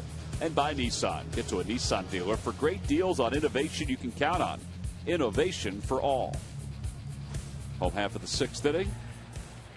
Phillies up 3-1. It'll be Hunter Pence, Ty Wigginton, and John Mayberry against Jeff Suppan who's allowed 3 runs on 5 hits so far in this game. A home run to Rollins, an RBI single by Schneider, and an RBI double by Juan Pierre.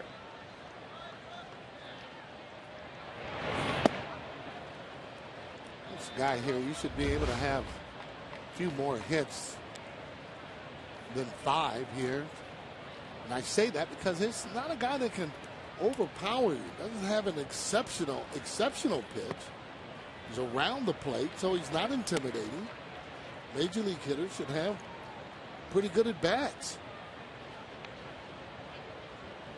Well, to his credit, though, he's been pitching and down by 2 runs, but still in the ball game.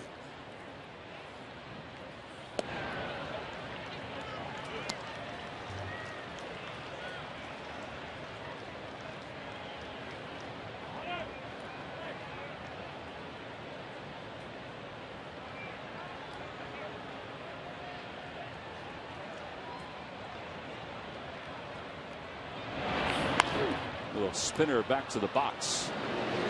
1 out. Wow. Ball was off the end of the bat and was spinning every which way. Bullpen action for the Padres. Alex Hinshaw is the lefty.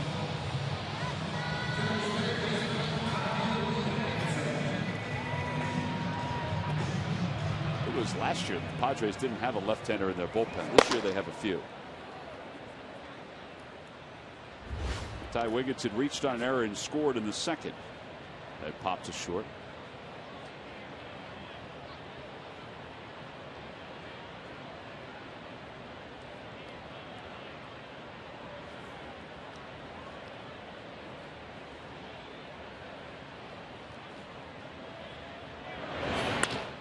Over toward the hole. That'll find the outfield grass. And Wigginton, 1 for his last 23. And gets his first hit of the series.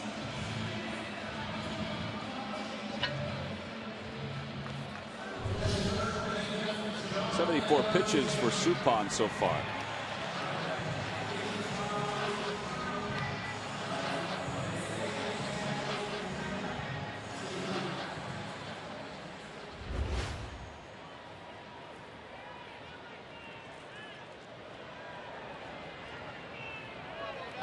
Mayberry's fly to left, and he's grounded out. Fly ball to left was in foul territory. Guzman made a pretty good play.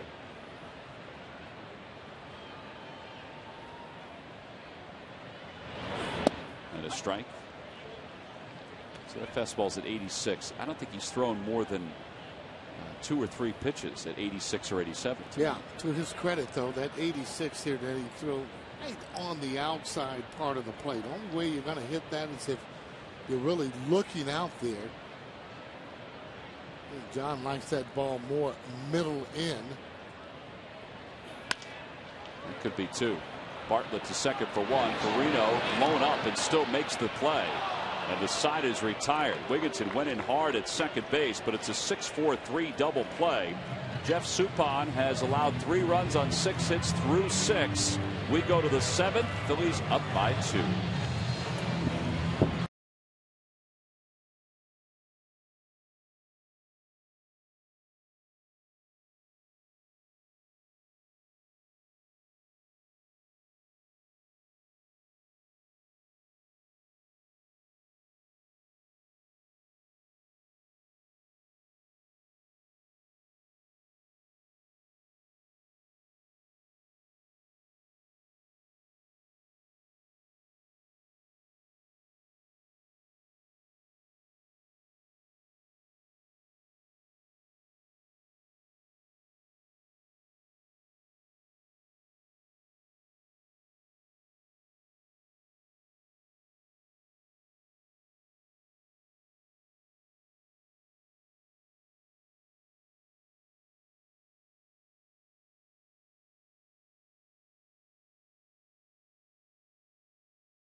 good game here. 3-1 Phillies lead it. Scored a couple runs with 2 outs, which is a good sign. The one run they did not score with 2 outs was Jimmy Rollins' 38th career leadoff home run. Cole Hamels had a real quick 6th inning back out there to start the 7th with a strike, and there we go with a 2-run lead, Tom. 2-run lead. Bartlett leads it off. Orlando Hudson has come out of the on-deck circle to pinch hit for Jeff Suppan. Bartlett today is 0 for 2. He is struck out. He's flied out. And he hits that one in the air to right center field. Should be an easy play for Pence or Victorino, and it's Hunter who makes the call, and there's 1 out. 97 pitches for Hamels so far. Yeah, that 6th inning really helped. You know, he had a couple innings with 15, 20, and then all of a sudden he has a 6-pitch inning late in the game. You know, that can go wrong. Now we're going to get him through 7. Maybe we'll even get him through 8. That's what Wheels is talking about. 17, 16, 19, 16, and 21. Those are a little above the average you'd like a pitcher to be at. And, you know, it's not surprising. He's a little bit rusty today, I think. We talked about that early in the game. Plus, he's getting a lot of swings and misses and foul balls today. You know, he's not getting quick outs, except for last inning.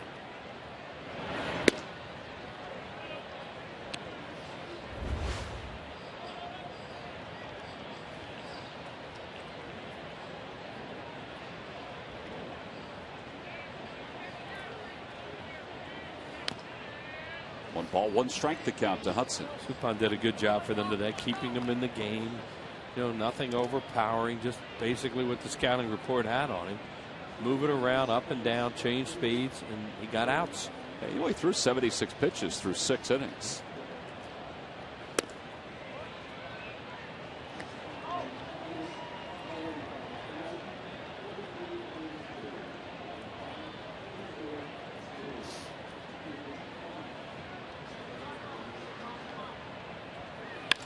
Liner to left field, a base hit for Hudson. So Orlando Hudson is aboard, a 1-out single here in the 7th.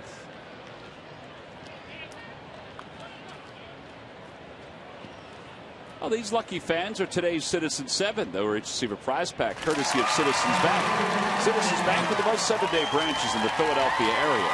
To find a branch near you, visit citizensbank.com. Rich Doobie to the phone. Nick Billmeyer will answer. And let's see who they get up. It looks like Contreras is going to start the throw, or at least stretch out. Hudson's on first. He's always a threat to run as Maven takes strike 1. Yeah, they'd be very comfortable with him giving them 7 innings today, especially now that they have a base runner. A little more stress. He's had a pitch out of some jams today too, and that's another thing they'll take into consideration.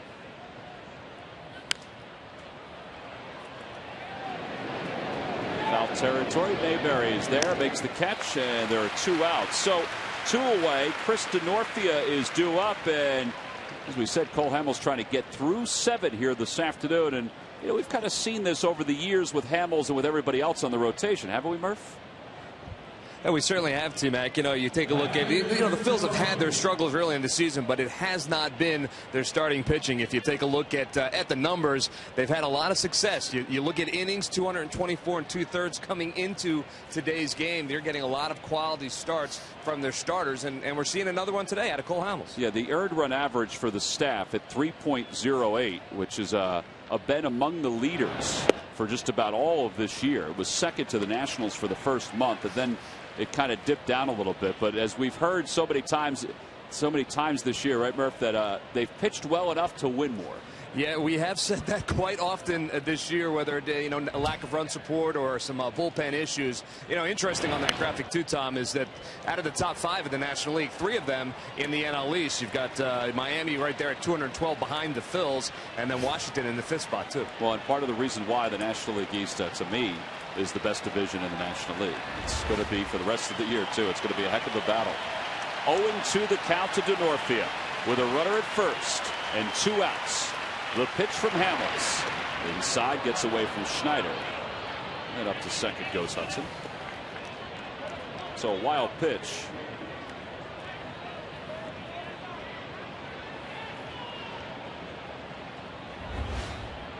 Speaking of the NL East, John Buck has tied up the Mets 2-2. as that game's gone to the bottom of the 7th. Jonathan Neese is out. Zambrano is still in, at least for the time being. It's Cole Hamels' first wild pitch of the season. He has 2 balks, of course. Remember when he had the balks called on him in the same game? He disagreed. Still don't know if that second one was a balk, but it was. Here's Contreras warming. He's downstairs. 2 pitchers warming upstairs. The 1-2. Grounder towards shortstop. Rollins charges. Big hop. Northia runs well. Inning over. Hamels is through 7 innings this afternoon. No runs. 1 hit, 1 man left. Pretty impressive for the Phillies left-hander. The Padres will go to their pen when we come back in the bottom of the 7th.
Here you go. Can you name the 3 other professional teams other than the Padres to draft former Padre Dave Winfield? Well, the NBA and the NFL. Okay, but what teams? You need the teams. Oh, the teams. We didn't say leagues. We knew that would be easy to name the leagues. No, I don't know. Well, think about where he went to college. From Minnesota, the Vikings. Vikings. That's one. All right. All right. Think about where he didn't go to college. That's really going to help. Let me see. What's this for the NBA? Well, yes. It's for basketball, the other 2. For basketball, you get drafted twice? Yeah. Well, the Timberwolves weren't around, so they weren't. The Minneapolis, I don't know. Who was it? The Atlanta Hawks in the NBA. Yeah. And the Utah Stars in the ABA. Oh, that's right. There were 2 leagues back then. Log back on to Phillies.com to find out if you're the winner of a Phillies prize pack. Thanks for playing Dodge Stump the Fans. And Wheels, thanks for the affirmation for John DeSangro on the question. Good question. Oh, he does good work now. Sang is one of those unsung heroes of these telecasts. Now we go to the bottom of the 7th. Alex Hinshaw is the new pitcher for the Padres. They'll face the bottom 3rd of the order. Hinshaw has pitched in 1 game so far for San Diego. No decision against the Padres. An inning in the 3rd and 1 strikeout.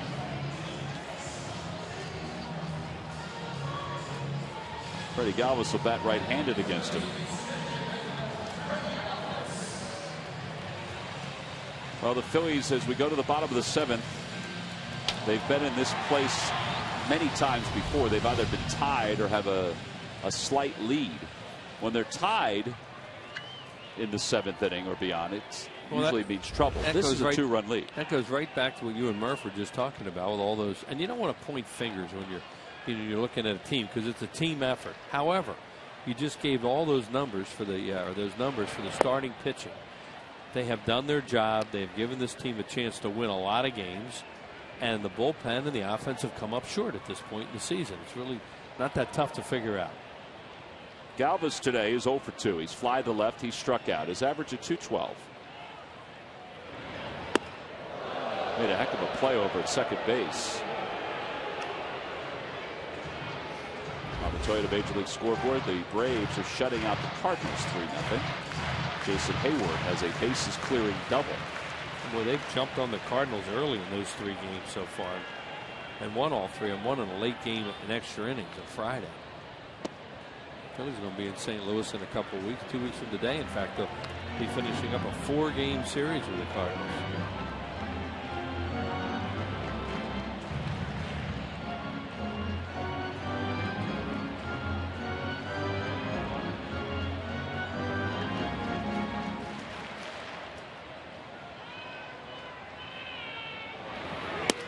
Ball 4. So Galvis is aboard with a leadoff walk. And here comes Carlos Ruiz to pinch hit for Brian Schneider. Yeah, they're going to, for the lead, they're going to go for, not necessarily for more offense, because Schneider's done a good job, but you have a left-hander out there, so you do this percentage-wise, and then you go with your better defensive catcher with a lead. Carlos overall 327, 6 home runs, 22 runs batted in. Brian did a great job today, though, helping them get runs.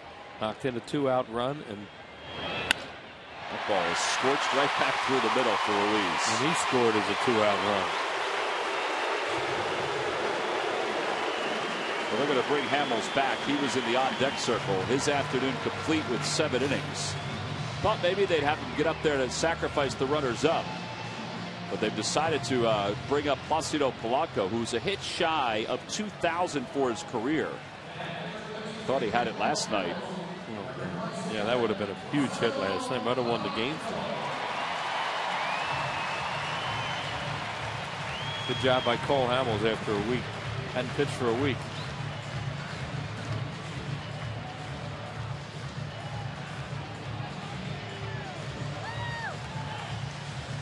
Well, they got to look for a bunt here. Do the Padres. That doesn't mean that Polanco is going to bunt. The reason that Charlie bunts with him a lot of times is he does hit into double plays. So, you know, you get caught in between where they let him swing away, or he can get a base hit for you, but you worry about the double play.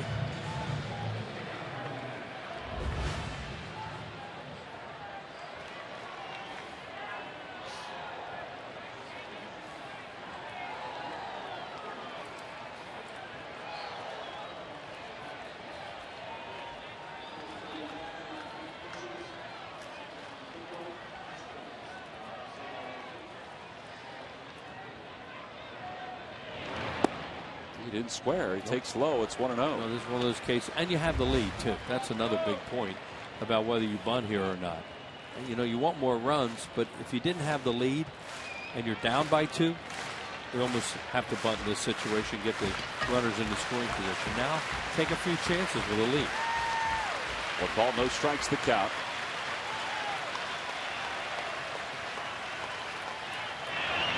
And a line drive caught by Darnell.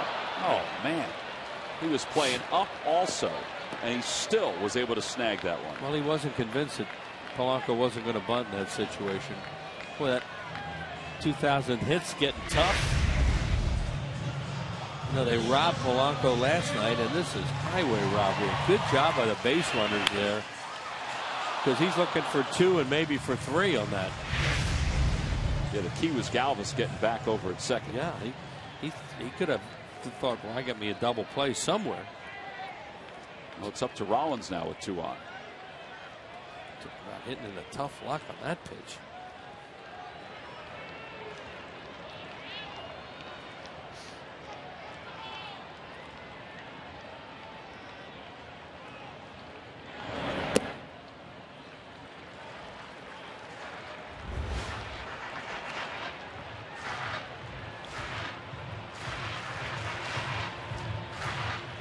Rollins homer to start the first for the Phils, his 38th career leadoff home run.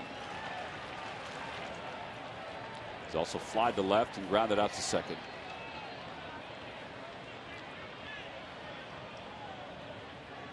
Now the 1-0 pitch inside 2-0. Well, this guy, for a right-handed hitter, looks like he has a nice fastball to hit. And now Jimmy Rollins is in a nice fastball count.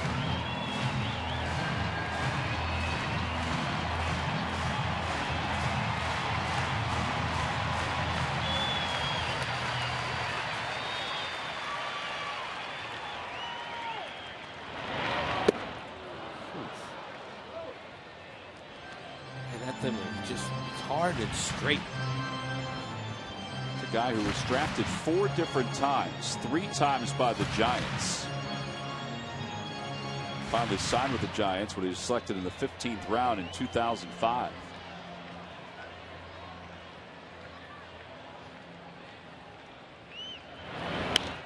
Popped him up.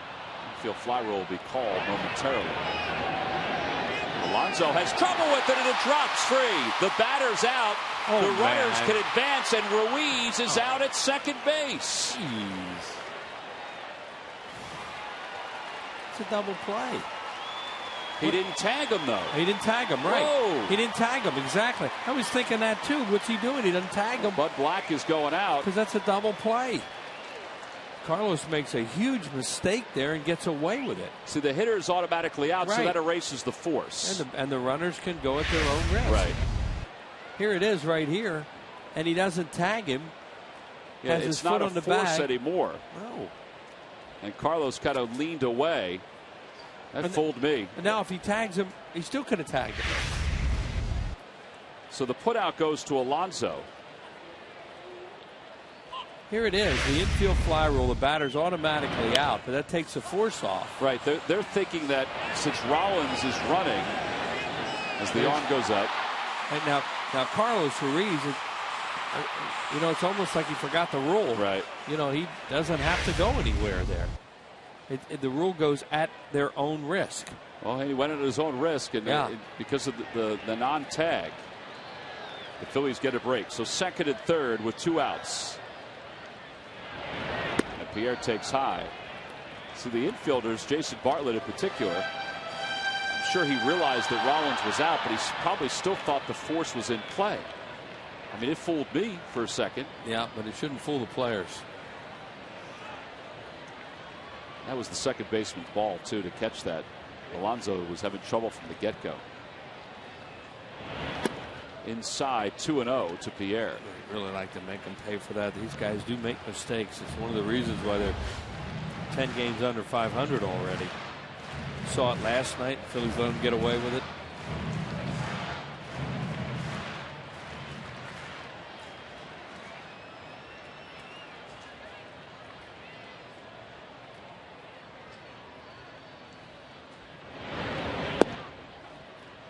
How'd they score the advance on that? Just a fielder's choice? Yep. Yeah, when in doubt. Fielder's choice. Guy moves up a bag, fielder's choice. In this case, 2 moved.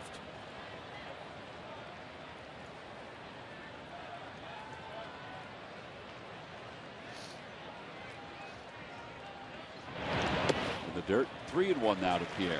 Hunt's gotten a couple of big hits in this spot. He has 2 two-run singles this year with 2 outs to right field.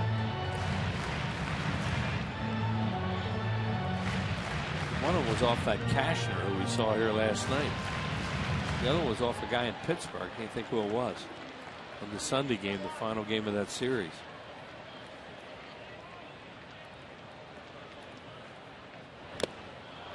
3-2 the count.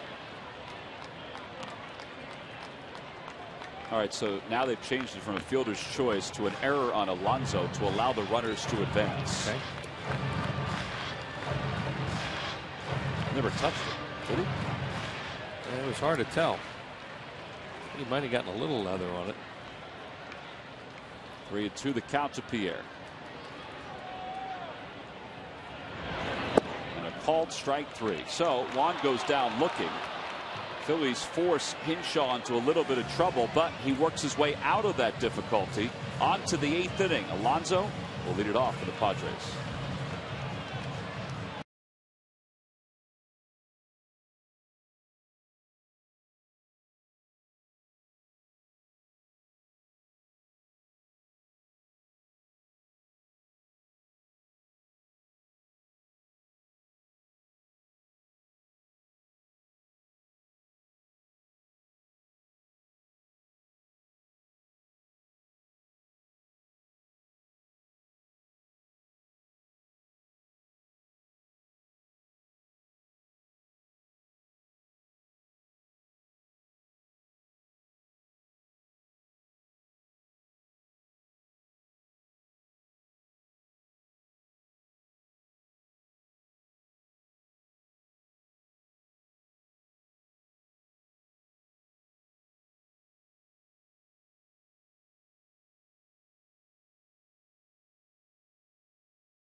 We're for homes. Talk to us today about how we can help guide you to the loan that's right for you. Buy WB Mason. You can't go wrong when you buy right. And buy the Pennsylvania Lottery. Play Instant Millions, the new instant game for the Pennsylvania Lottery.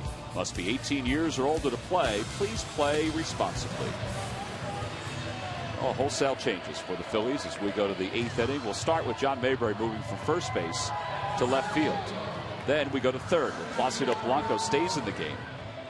And Ty Wigginton goes from third over to first. Carlos Ruiz will do the catching. He has to switch helmets. He wore the wrong helmet out there to warm up. And Jose Contreras will be the new pitcher. And they're going to have Bastardo up right away. These guys have a lot of left-handed potential moves off the bench. They're going to start with a left-handed hitter, but then they go right. But they have 3 left-handed hitters and a switch hitter available right now. Qualls has pitched in each of the last 2 games. So that's the reason that it's Contreras here in the 8th against Yonder Alonso. He swings at the first pitch. Polanco will give it a look, and it's out of play. This is where the bullpen needs to step up now. This 8th inning is your ball game. Because if you get it to Papelbon, you feel like you have a heck of a chance to win with this lead. Bullpen has been an issue for the Phillies. A 5.13 earned run average coming into this game.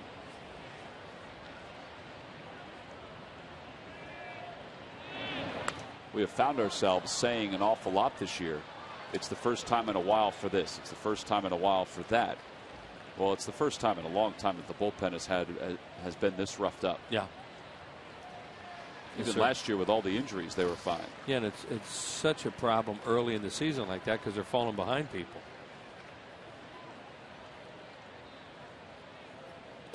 Breaking ball inside and low. Good job by Cole today. 108 pitches for Hamels. There were 21 foul balls mixed in there, so that really built up his pitch count.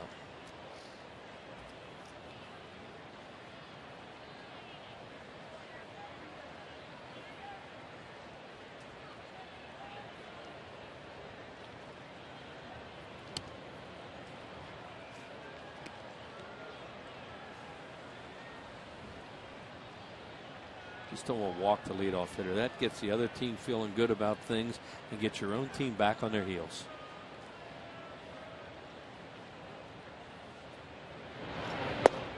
Checked. Doesn't matter. Called. Strike 3. A slider, it looked like. Maybe it was a split. No, it was a slider. And there's one away. Had a lot of downward action to it. He must have backdoored him with it. He says that pitch is down or something like that. He's right. It was down. That's a good break for the Phillies right there. And it's not where he catches it. It's whether across the front of the plate above the knees. Maybe it did. Don't think so. Now Jesus Guzman, who's 1 for 2 with an RBI. 2 RBIs in the series for Guzman. It's a foul ball.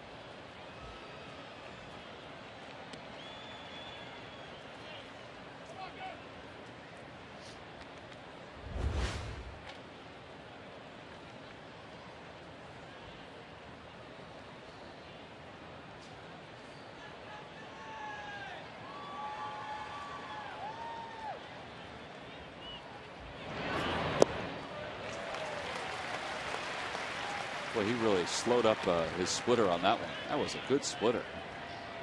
Just looked like a curveball the way it broke down and away. Well, now you can go a lot of different ways. You got a right-handed hitter buried. Don't have to throw a strike. He hooks it to left field. That'll drop for a hit and go to the wall on one hop. And Guzman is into second with a 1-out double. Second hit of the day for him. Hung it. We said he didn't have to throw a strike there. He didn't mean to do it, but he put it right up in the zone for him. Well, Wheels, once the Phillies come back from their series in Chicago, they've got a series against the Red Sox and then 3 games against the Nationals. Beginning next Monday, the 21st at 7:05. All 3 games are night games. Hatfield Dollar Dog Night on Tuesday, the 22nd. Order your tickets by going to Phillies.com. So 1 out. Hundley is up. Bastardo continues to warm in the pen for the Phillies. Hundley's 0 for 3. Swing and a miss and a breaking ball. It's 0-1. And they have Venable, Kotze, and Baker, left-handed hitters available, and Chase Headley, a switch hitter. They've already used Orlando Hudson.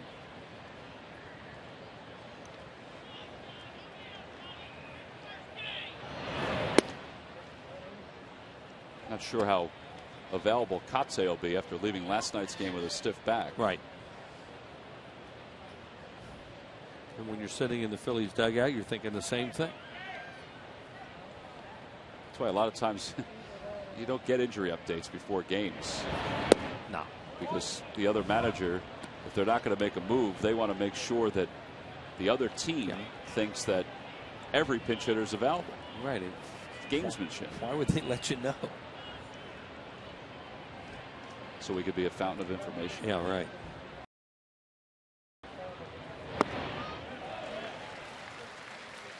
Well, you really tied him up with that pitch. We got a little help on that one, it looked like. That's good.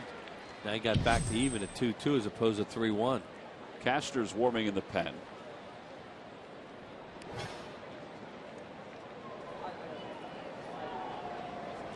Bullpen coach is doing a little teaching on both ends. Mick always makes them aware of, you know, if they're going to come into the game, who they could be facing. And they look at reports.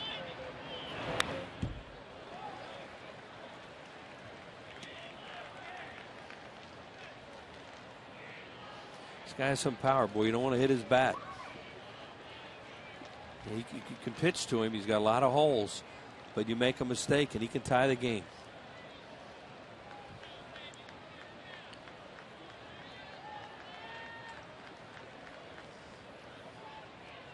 Runner goes, pitches low, gets away from Carlos. It was right in front of him. So runner at third now, and it's 3-2 to Hundley.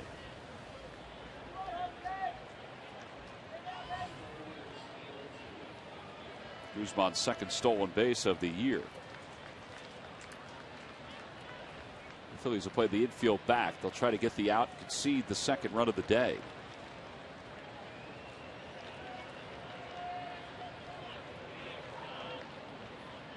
Three-two pitch. Ground ball left side. Run will come home. Might be a tough play. Rollins quick release in time. An RBI on the ground out for a Hundley. It's now a 3-2 game. But there are two outs. Well, he had catcher running there, and Jimmy made a good play and quick release. Strong throw got him. But that wild pitch puts us within one. Here it is. Hundley does not run all that well. Long throw. Jimmy really couldn't even step into it that much. Use a crow hop. He had to catch it and throw it and got him. Darnell's 0 for 3 in this ball game. Takes a strike. It's 0-1. Polanco's way over toward the line at third. You see the bullpen for the Padres. Brock to the right, Cashner to the left, both right-handers. Yeah, they're taking away any kind of extra base hit here on the left side. And a liner to left field, a base hit. He had broken his bat. First hit of the day for Darnell. And here comes Perino. The fans are getting a little uncomfortable right now. Oh, yeah. So are we. So is he. Seen this act too much.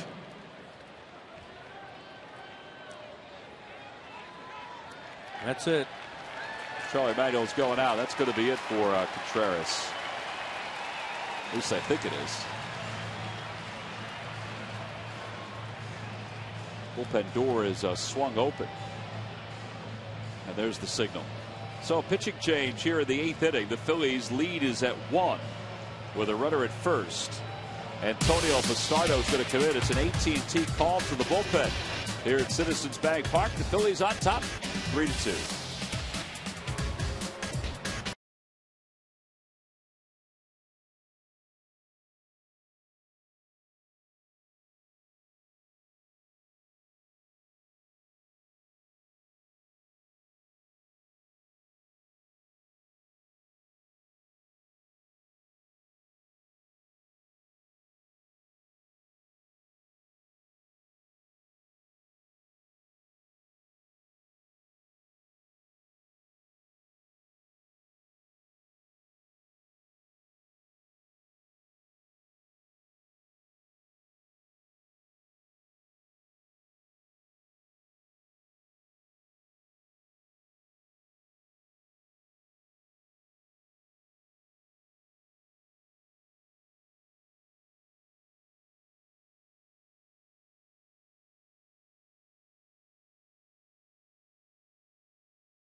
Series with a business person special. And don't forget, as we get closer to the end of the school year, the Phillies Baseball Academy is open for boys and girls ages 6 to 14. You get professional coaching and you get skill development, includes an official Baseball Academy uniform, 17 different locations, several different weeks to choose from.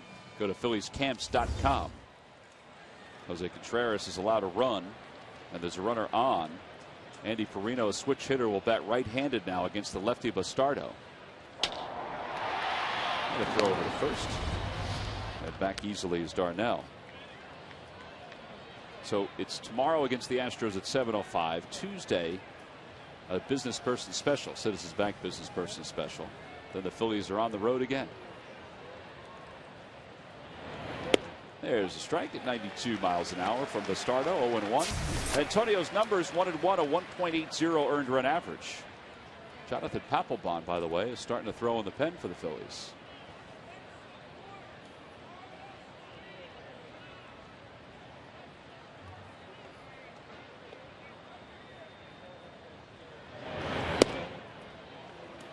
Yeah, they know they will use him for an out in the 8th inning at some point.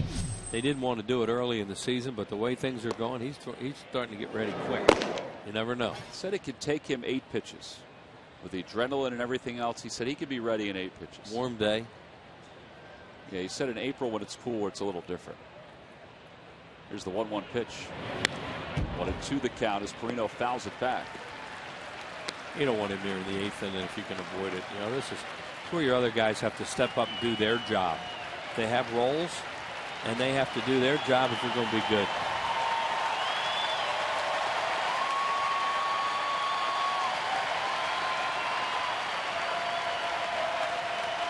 One ball, 2 strikes the count. And the pitch on the hands. A little looper to short, caught out of the air by Rollins. And the side is retired. 1 run, 2 hits, 1 man left, 3 outs to go. But first, the Phils get a chance to take some more hacks as we go to the bottom of the 8th here in Philadelphia.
A beautiful day around the Delaware Valley. If you're here at the ballpark, you've enjoyed a pretty good ball game. That's not done just yet as we go to the bottom of the 8th inning. Phillies up 3-2. And it'll be Shane Victorino to start it off for the Phillies. They'll do so against right-hander Brad Brock, who pitched in game 1 of this series. This is the 11th game for Brock. 0-1, a 2.89 earned run average. Let's see if the Phillies can get some insurance back. They gave up a run in the top of the 8th. Jonathan Papelbon continues to throw in the bullpen for the Phillies. Victorino's 0 for 3 today. He's grounded out twice. He's also flied to center.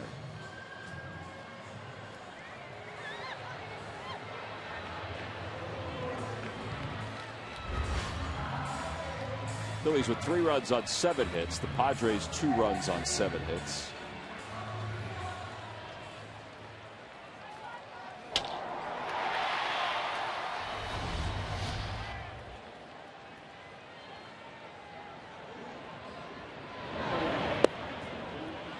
Jeff Suppan started for the Padres. He went 6. He was pretty effective. Then it was Alex Hinshaw who pitched a scoreless 7th inning. He got into a little bit of trouble, but worked out of it. Now Brock, who has evened up the count 1-1 to Victorino.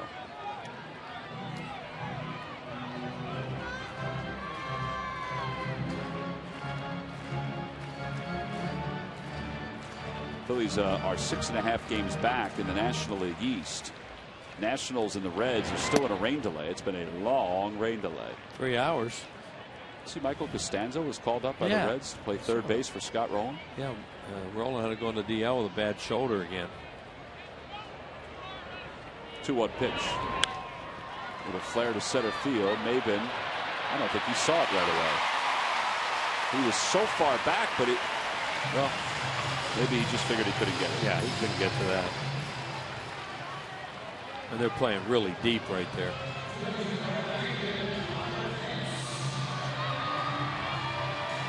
Maybe too deep. Hunter Pence is 0 for 3. He's grounded out a couple times. He is going to be pleased to say goodbye to the Padres. Yeah, they pitched him pretty well, or else he, and a combination of getting himself out. I think we need to get another run. Make it a little bit easier. Keep that tie-in run further away in the 9th.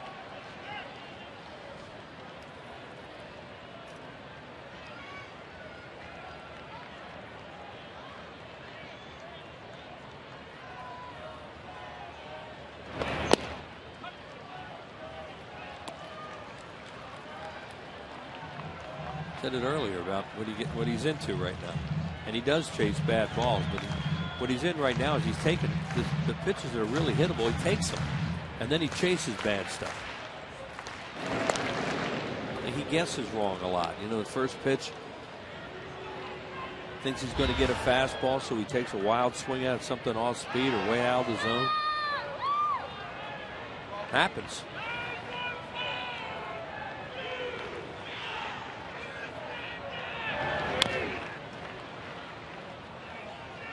To the count. He continues to answer the questions though after the game. He said last night, he goes, I got to be better. I have to be able to drive that run, and he meant the one in the 7th inning last night when he popped out. He got a little bit of hanging slider, had a pitch of handle, he pulled off it, popped it up. 0-2 the count.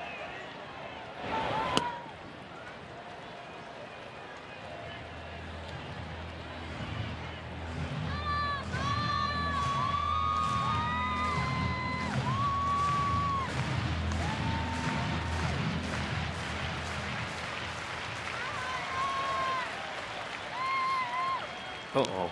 Victorino was leaning a little bit. He got back.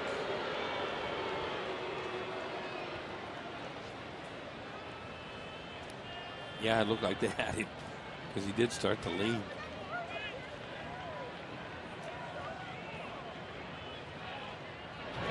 They pitch out. So that made him pitch out after they saw that.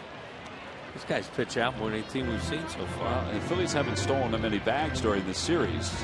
Now, whether that's because Black has done that often. Well, you know, he did that because he saw the flinch by Victorino. But now he got Pence into a much better count. Outside 3-2. Well, he'd love to be able to run in this situation, but he swings and misses so much. This guy's throwing a lot of sliders. I don't know. I think Jimmy talking there to Charlie Manning, will they take a chance and run here?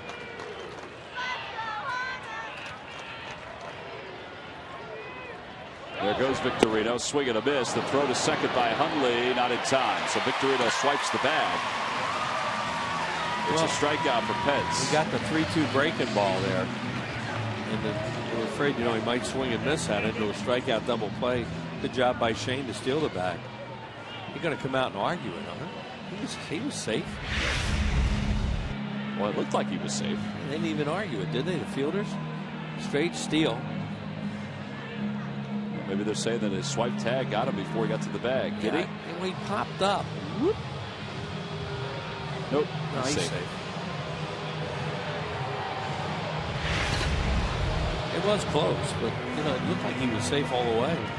Oh, when he saw that replay, it was close. So Victorino 30 for his last 33 in stolen base attempts. Now Ty Wigginton. I think teams have been running on the Phillies still in third base when their pitchers have been forgetting about guys back there and not paying enough attention.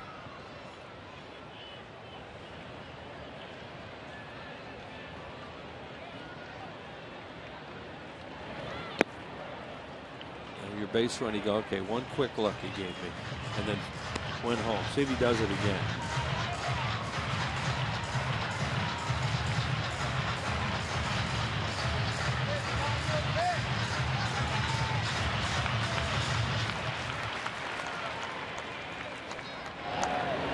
Same thing, but a little bit longer pause, but he's done the same thing twice now.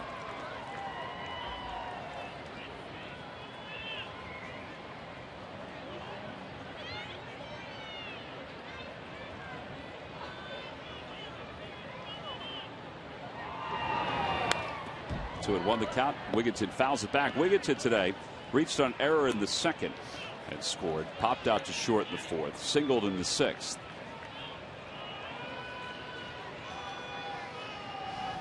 Applebaum just standing on the mound out in the bullpen. He's ready to go. Phillies are hoping to give him a little bit more of a lead.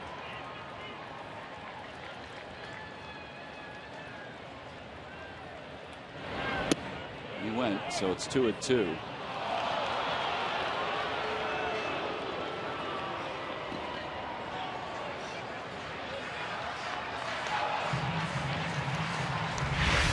Kind of a frisbee type of slider up there, and he definitely went.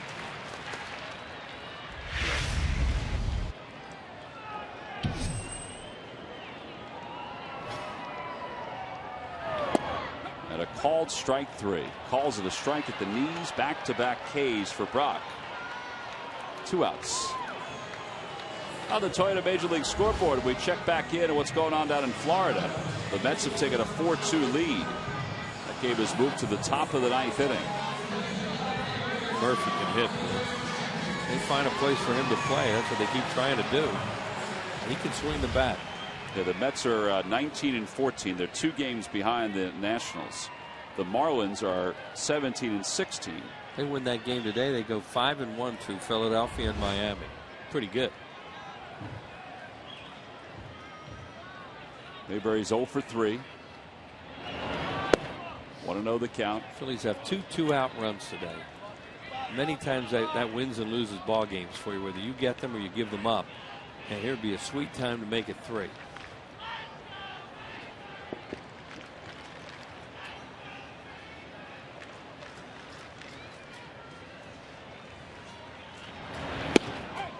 Oh my! You're right, sir. I don't know if it's anybody's pitch. Not a good pitch.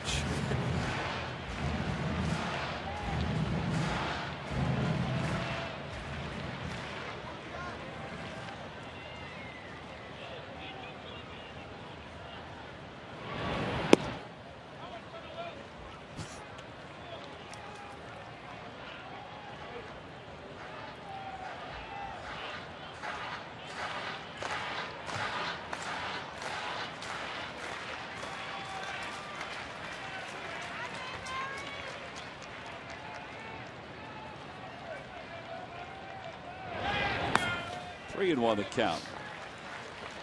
Must be tough for a right-hander with Brock throwing across his body like that. Yeah, he's a little bit of a crossfire guy. A little bit of frisbee breaking ball. It'd be much easier to, much more comfortable to hit off from the left side.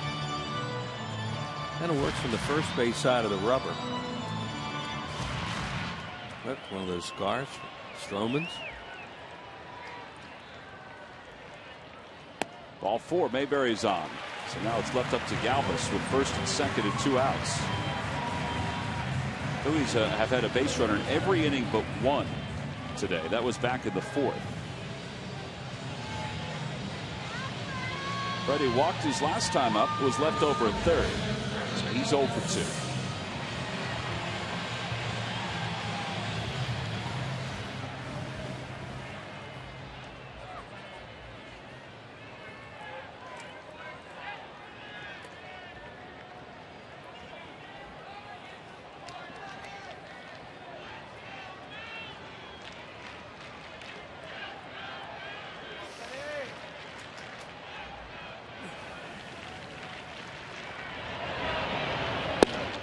Galvis takes a strike. It's 0-1.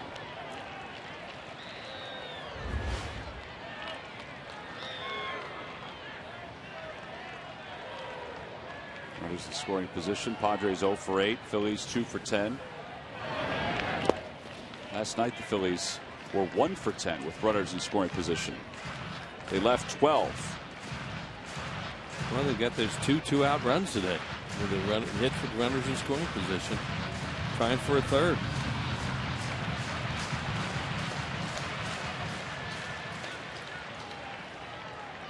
One ball, one strike, the count to Galvis.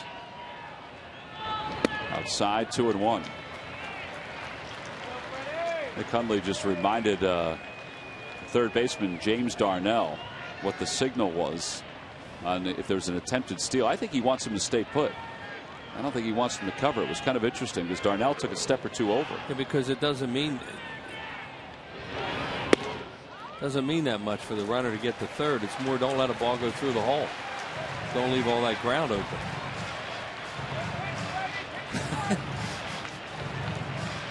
Not much you can do as a manager with your pitcher not throwing strikes.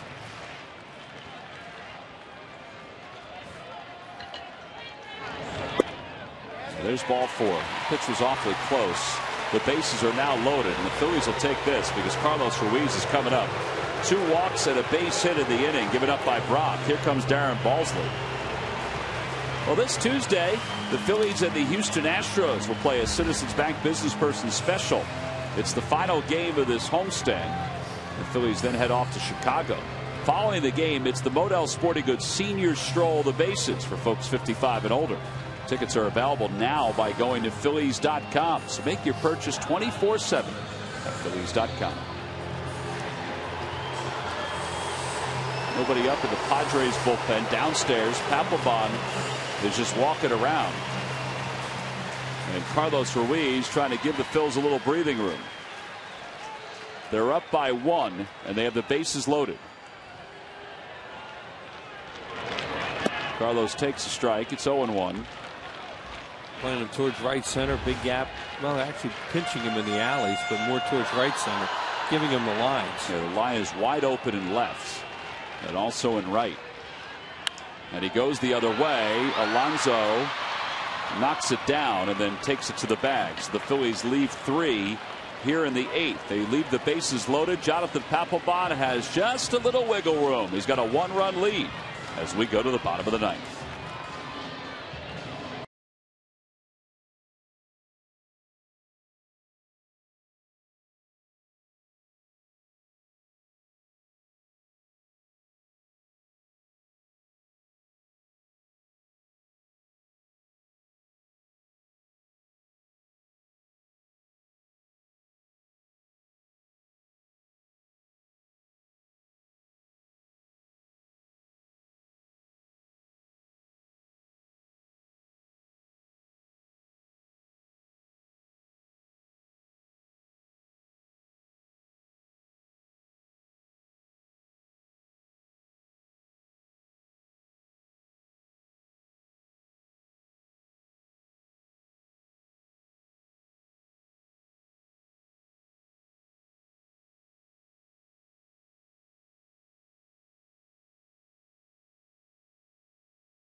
The Phillies will take on the Astros tomorrow and Tuesday. Both of those games are on Comcast Sportsnet. Then it's off to Chicago for 2 night games. Comcast Sportsnet on the 16th, PHL 17 on Thursday the 17th. Back home next weekend against the Red Sox here at Citizens Bank Park. Jonathan Papelbon is the new pitcher for the Phillies, getting a chance for his first save opportunity since the 1st of May against the Atlanta Braves. It's been that long. He was 8 for 8. There are the numbers on him. Left-handed hitters 208, right-handers 143, and here come these left-handed hitters we were talking about.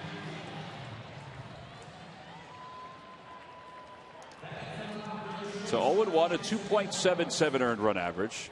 Papelbon was 8 for 8 in save opportunities in April, 1 for 1 here in May. He was the Major League Baseball's delivery man of the month for the month of April. That's how good he was, but he hasn't had a lot of opportunities. Will Venable will lead it off as a pinch hitter. Venable, and then Chase Headley, another pinch hitter. Swing and a miss on the first pitch at 95. Yeah, they have these guys left at the end for left-handed batters against Papelbon. That's what they want. There's Headley.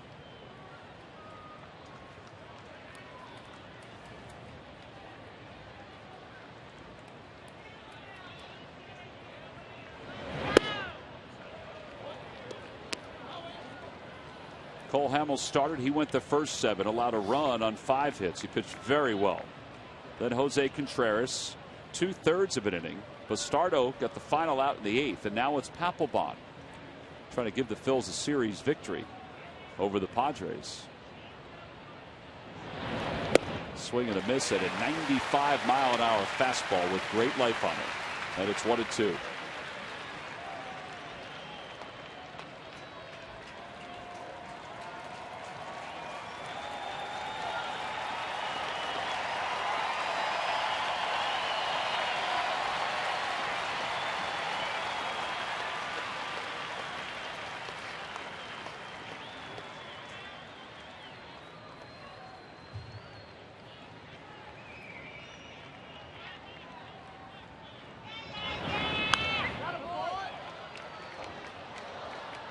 Venable started the first 2 games. Did Papelbon fall off the mound a little weird? Yeah. Oh, he's holding the side. He's trying to stretch it out a little bit. He slipped. Yeah. Well, yeah, it just looked really awkward, and Ruiz ran right out there, but Scott Sheridan didn't come out. Or Charlie. Scott Sheridan, Phil's trainer.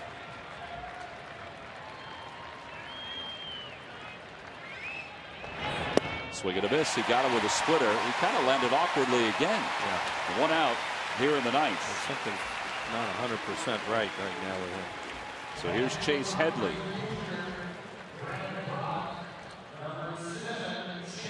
Look at him. He's stretching something out right now. Here's another look.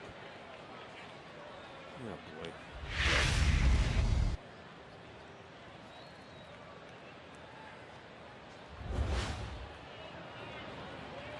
Headley, a 244 hitter with 4 homers and 16 runs batted in. This guy's a pretty good player, and he'll take pitches, too. Swing and a miss at the first one. It's 0-1. That was a splitter. It wasn't a fastball. 90 miles an hour. Cameron Maybin's on deck.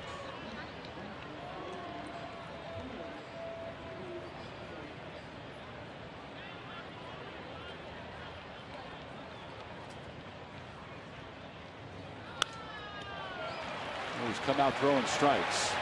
Sure has. And Headley's one of those guys we're talking about will take pitches, but he's very aggressive here. You know, he has some power. Maybe he's thinking, I'm going to try and tie it up.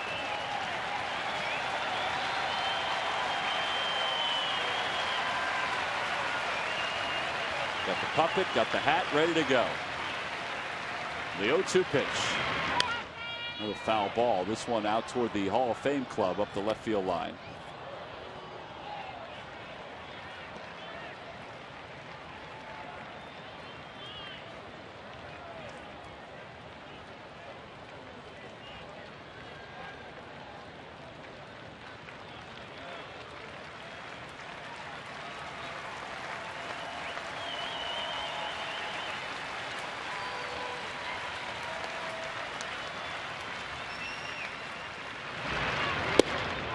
go?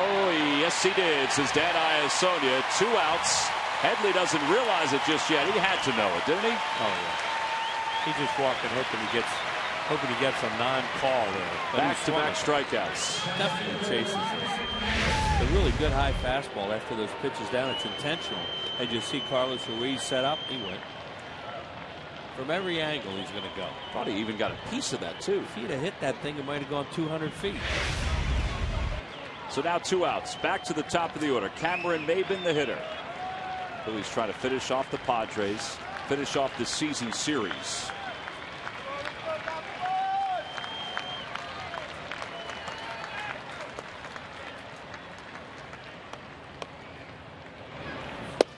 First pitch, just a little inside. And then playing this defense, they have him way back in the outfield, no doubles, and Polanco on the line at third on the pull side. They actually have Wigginton towards the line at first, so he doesn't squirt one down that way.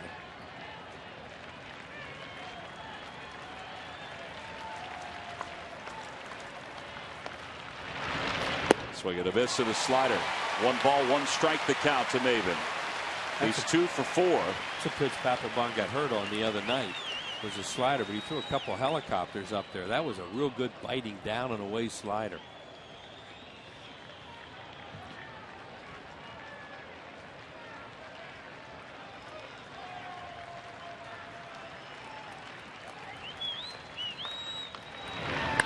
To right field. Pence going back, warning track toward the wall, makes the catch a few steps shy of the wall, and the Phillies have won the series. They win today 3-2 as Jonathan Papelbon picks up his 10th save of the year. It's a 1-run victory, and today the bullpen did its job.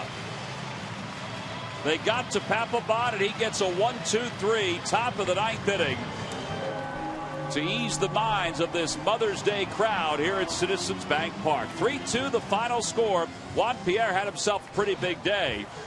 Pierre had an RBI double in the 5th inning. That provided the Phils with their 3rd run. He finished with 2 hits overall. Jimmy Rollins a leadoff home run in the bottom of the 1st. Cole Hamels is now 5-1. He went 7 innings, allowed a run on 5 hits. And Jonathan Papelbon finished it off. And why not? Cole Hamels really battled today and had some pretty good stuff as this game moved on. Yeah, he did a great job. Phillies have won his last 6 starts, and he's 5-0 in them.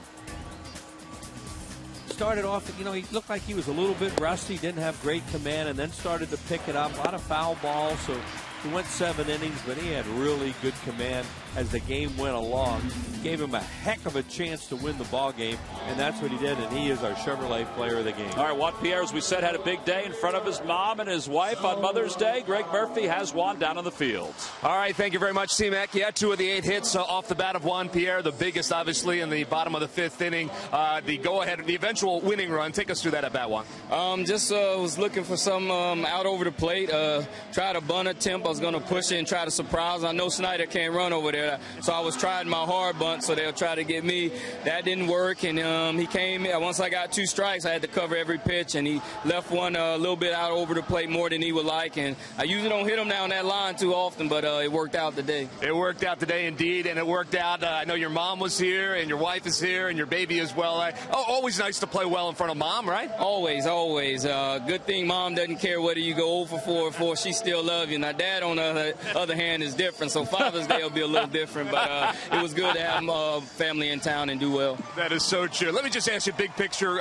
You win this series over San Diego after being swept out by the Mets. Just how important is it for this team? Is it something to build on, winning a series like this? Without a doubt. Without a doubt. You win series throughout the season, your record will be good in the back. But right now where we're at, we'll take this one and going into tomorrow with a little bit of confidence. But, yeah, where we're at now, definitely to win a series is good. Because coming off the sweep, you just want to win one in a series, but definitely winning 2 games here and hopefully continue to keep it going. All right, Juan, continued success to you. All right, thank you. Juan Pierre, pleasing Mom and going to please Dad on Father's Day as well, I'm sure, T-Mac. All right, Murph, thank you very much. The Phils win it 3-2. Jonathan Papelbon, his 10th save of the year. Cole Hamels, his 5th win.